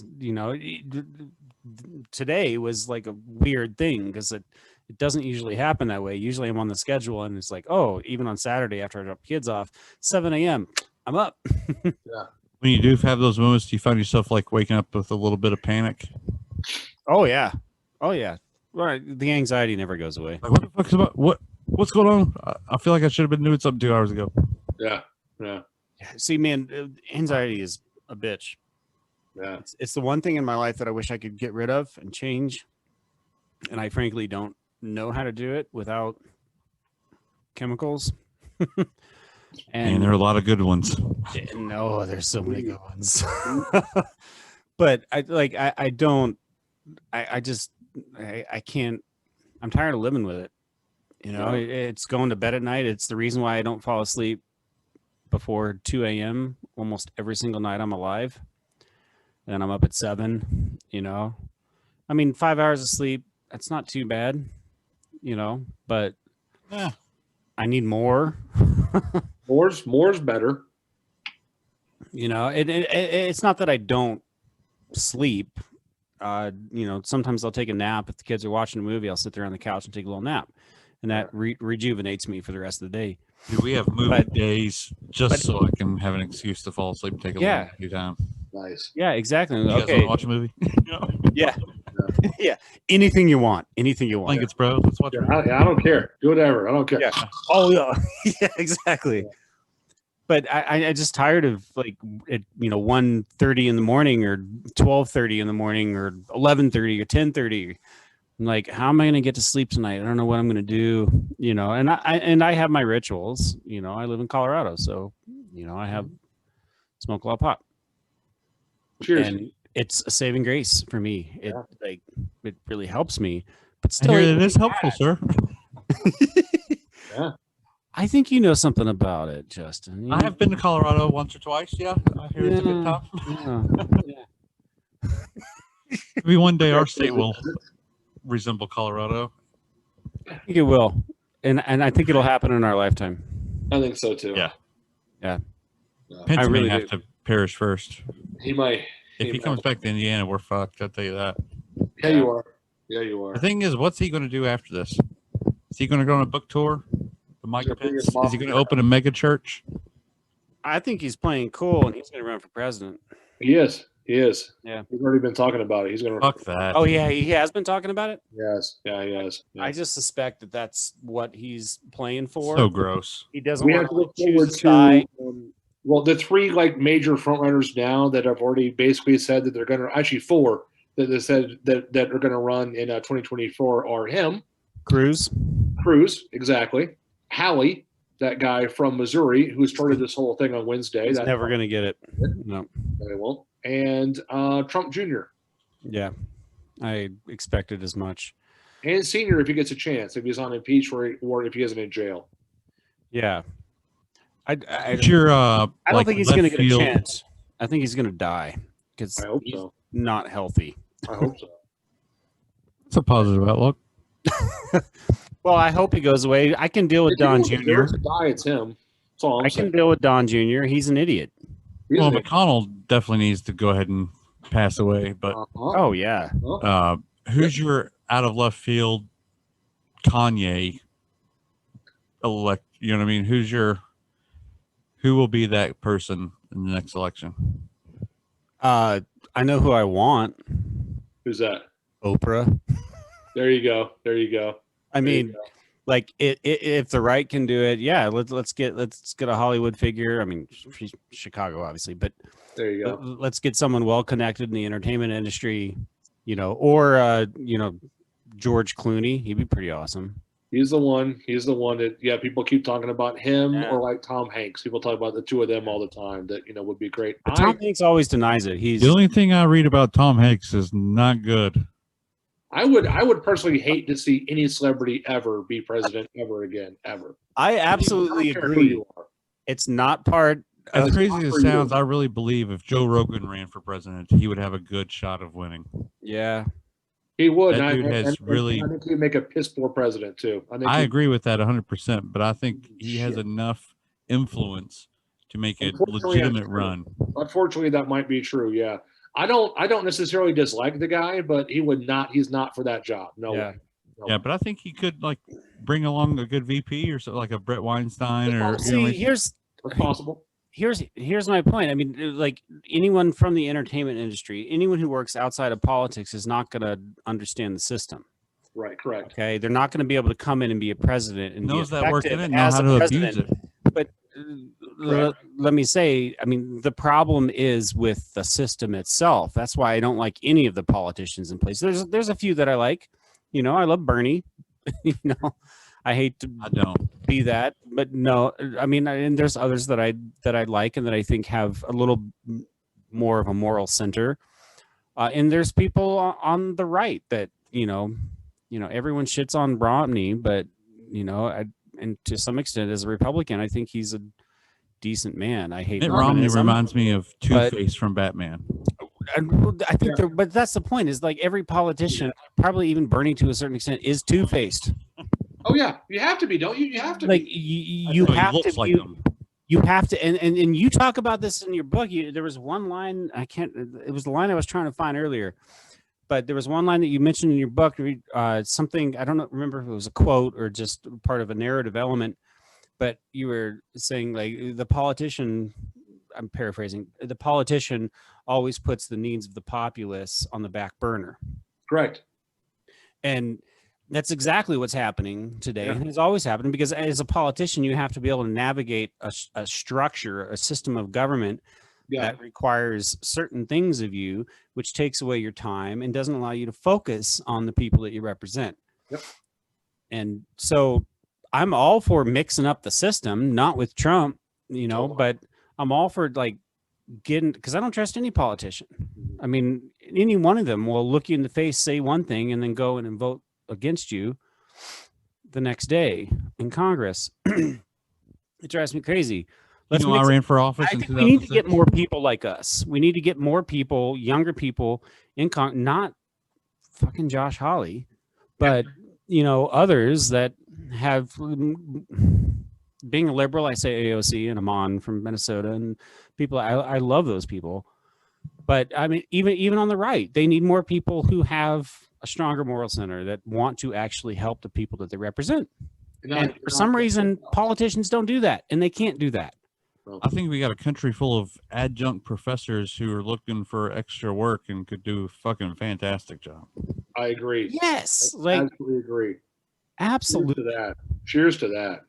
Yeah, and, I mean, and fuck the you structure. want the best and brightest is one of those American quotes. Why is Betsy DeVos our fucking education? Such a piece of shit. So awful. So that's my point. That's what needs to fill our society. Our leadership roles are the best and the brightest of their fields. I mean, to use AOC as another example, I mean, she didn't have any money. She ran for office in the interim time after she was elected until she was sworn in into Congress and the House of Representatives. She was very honest about it. I don't have money to pay for rent in Washington, D.C., so I'm just sort of homeless right now, trying to figure out what until I get my first paycheck, and then I can get an apartment.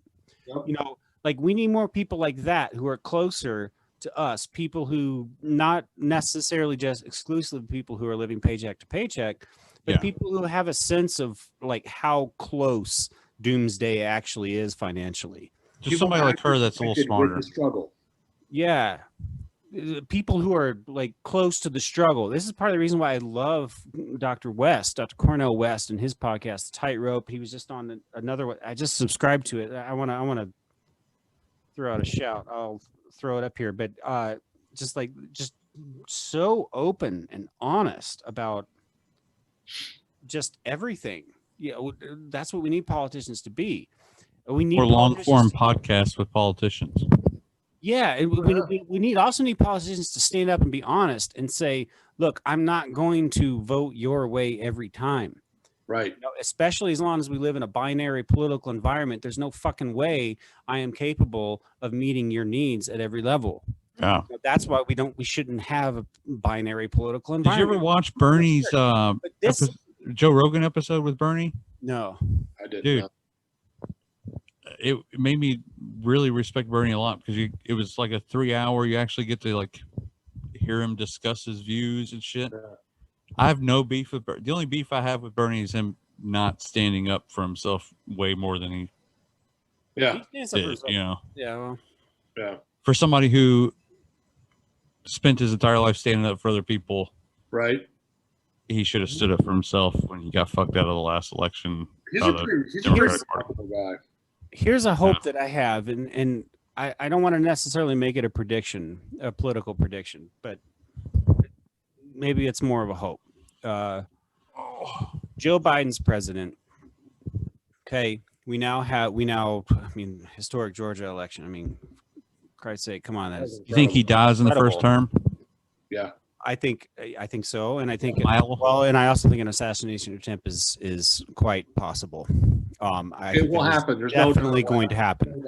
But they will say it happened, but that motherfucker's just halfway dead right now anyway. Well, so's Trump. So's everyone. But yeah.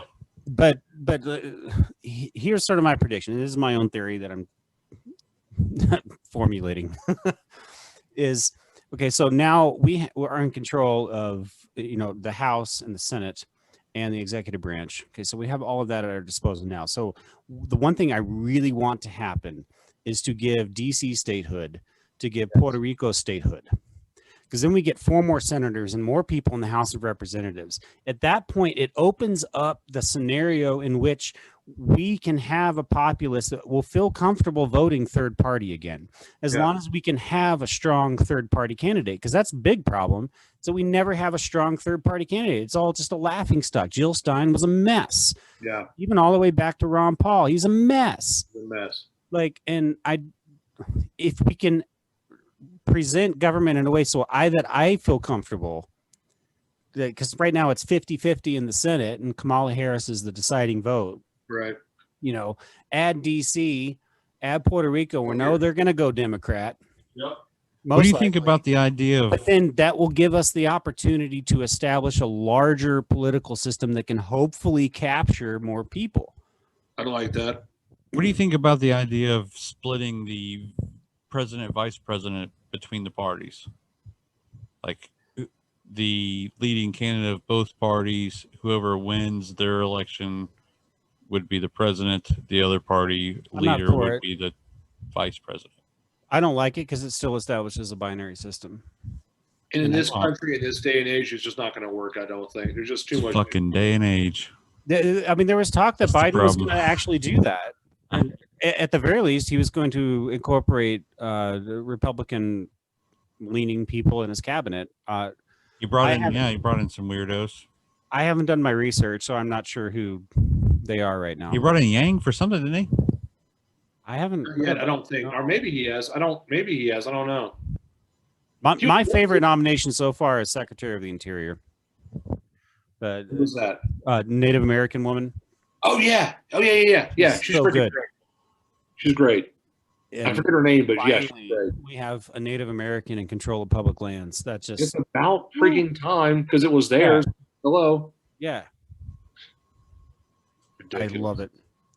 What has happened to them is just one of the biggest tragedies in the world ever. It's just absolutely ridiculous, and they just get forgotten about.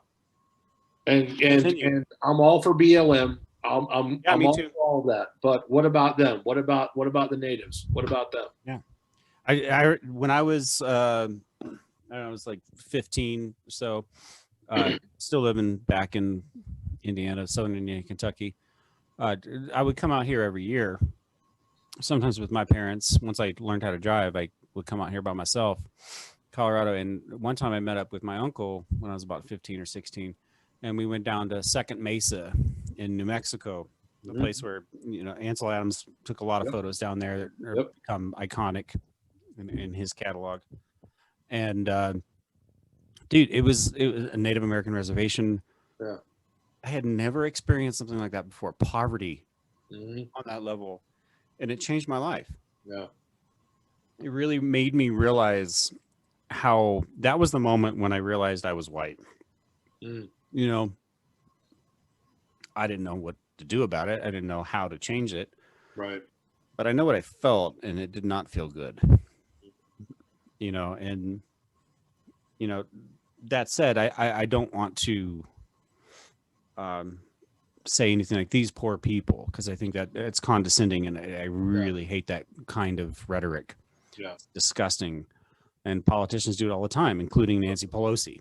Well, you know, but, you know, I agree. The Native American populations, they need to be lifted up. We're talking about reparations, and I am all for reparations for the Black community.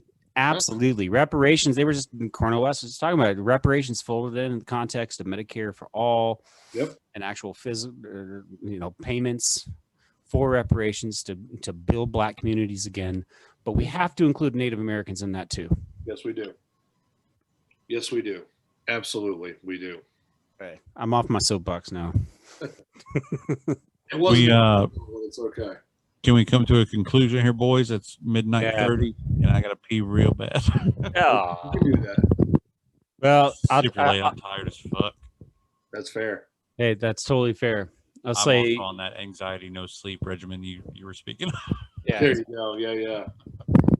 I'm gonna go to sleep. I'll probably just toss a turn and watch 5,000 different things in the next 4 hours. Hey, that's exactly what I'm going to be doing. So if you want, give me a call. I'll text me. I'll be up. Julia, dude, it's been a pleasure. Thanks for Cheers. me on, dude. It's a pleasure talking to you. Good to meet you. Thank you, boys. That's what I'm going to do. I'm going to Ryan, text me your address. I will send paper back to you. have them sign, and you can mail it to me. Oh, You we can will- use my stamps account or whatever to mail it back figure it to me out. if you want. We'll get We it to got you. you. We'll figure it out for sure. Yep. Awesome. We'll Yeah. sort it out. Definitely. And I will talk it up as much as possible. So I hope it becomes I appreciate you, brother. big seller for you, man. I appreciate I'm you. looking Cheers. forward to it. Man, Appreciate you, Um, buddy. from what I've Honestly, read, I'd love to have you join us sometime again too. I would love to. please. Anytime. I'd love to. Oh Anytime. yeah, Anytime. awesome For sure. boys. we have recurring characters on the podcast. So. Excellent. Excellent. I hope to be one of them for sure. This is Well, fun. Josh, I mean your book, the half that I read thus far is fabulous, and Thank you. I'm honored that we get to interview you and talk to you about this. I'm honored to be here, and I'm honored that you've read it or that you're reading it. Thank you very Yeah. much. Cheers. I'm really enjoying it, and I hope more people get to read it because I think it's certainly it holds weight in the times that we live in right now, Well, and not just political weight. It holds a weight that sheds light on how we care for each other. And, well, I just want to kiss his face. that's certainly humbling to hear. dude, are you kidding? Every time I see him, I do. Well, Oh, not yeah. really. Let's talk about you, man. I do- Sweetness. Get up close. No, Josh is like he's one of the best hugs out there. Oh, Nice. go on. Hey, something about that bearded bear hug, man. That's true. There is that. That's right. All right, fellas, I got to piss. Have a great Yeah. rest of your night. Hit me You up go tomorrow. piss. We'll get this thing edited and posted and whatnot. We'll do it again soon. Sounds great. That's beautiful. Love you. Later. great. Love you guys. Peace and love. Cheers, boys. Take care. Later. That was awesome. Yeah.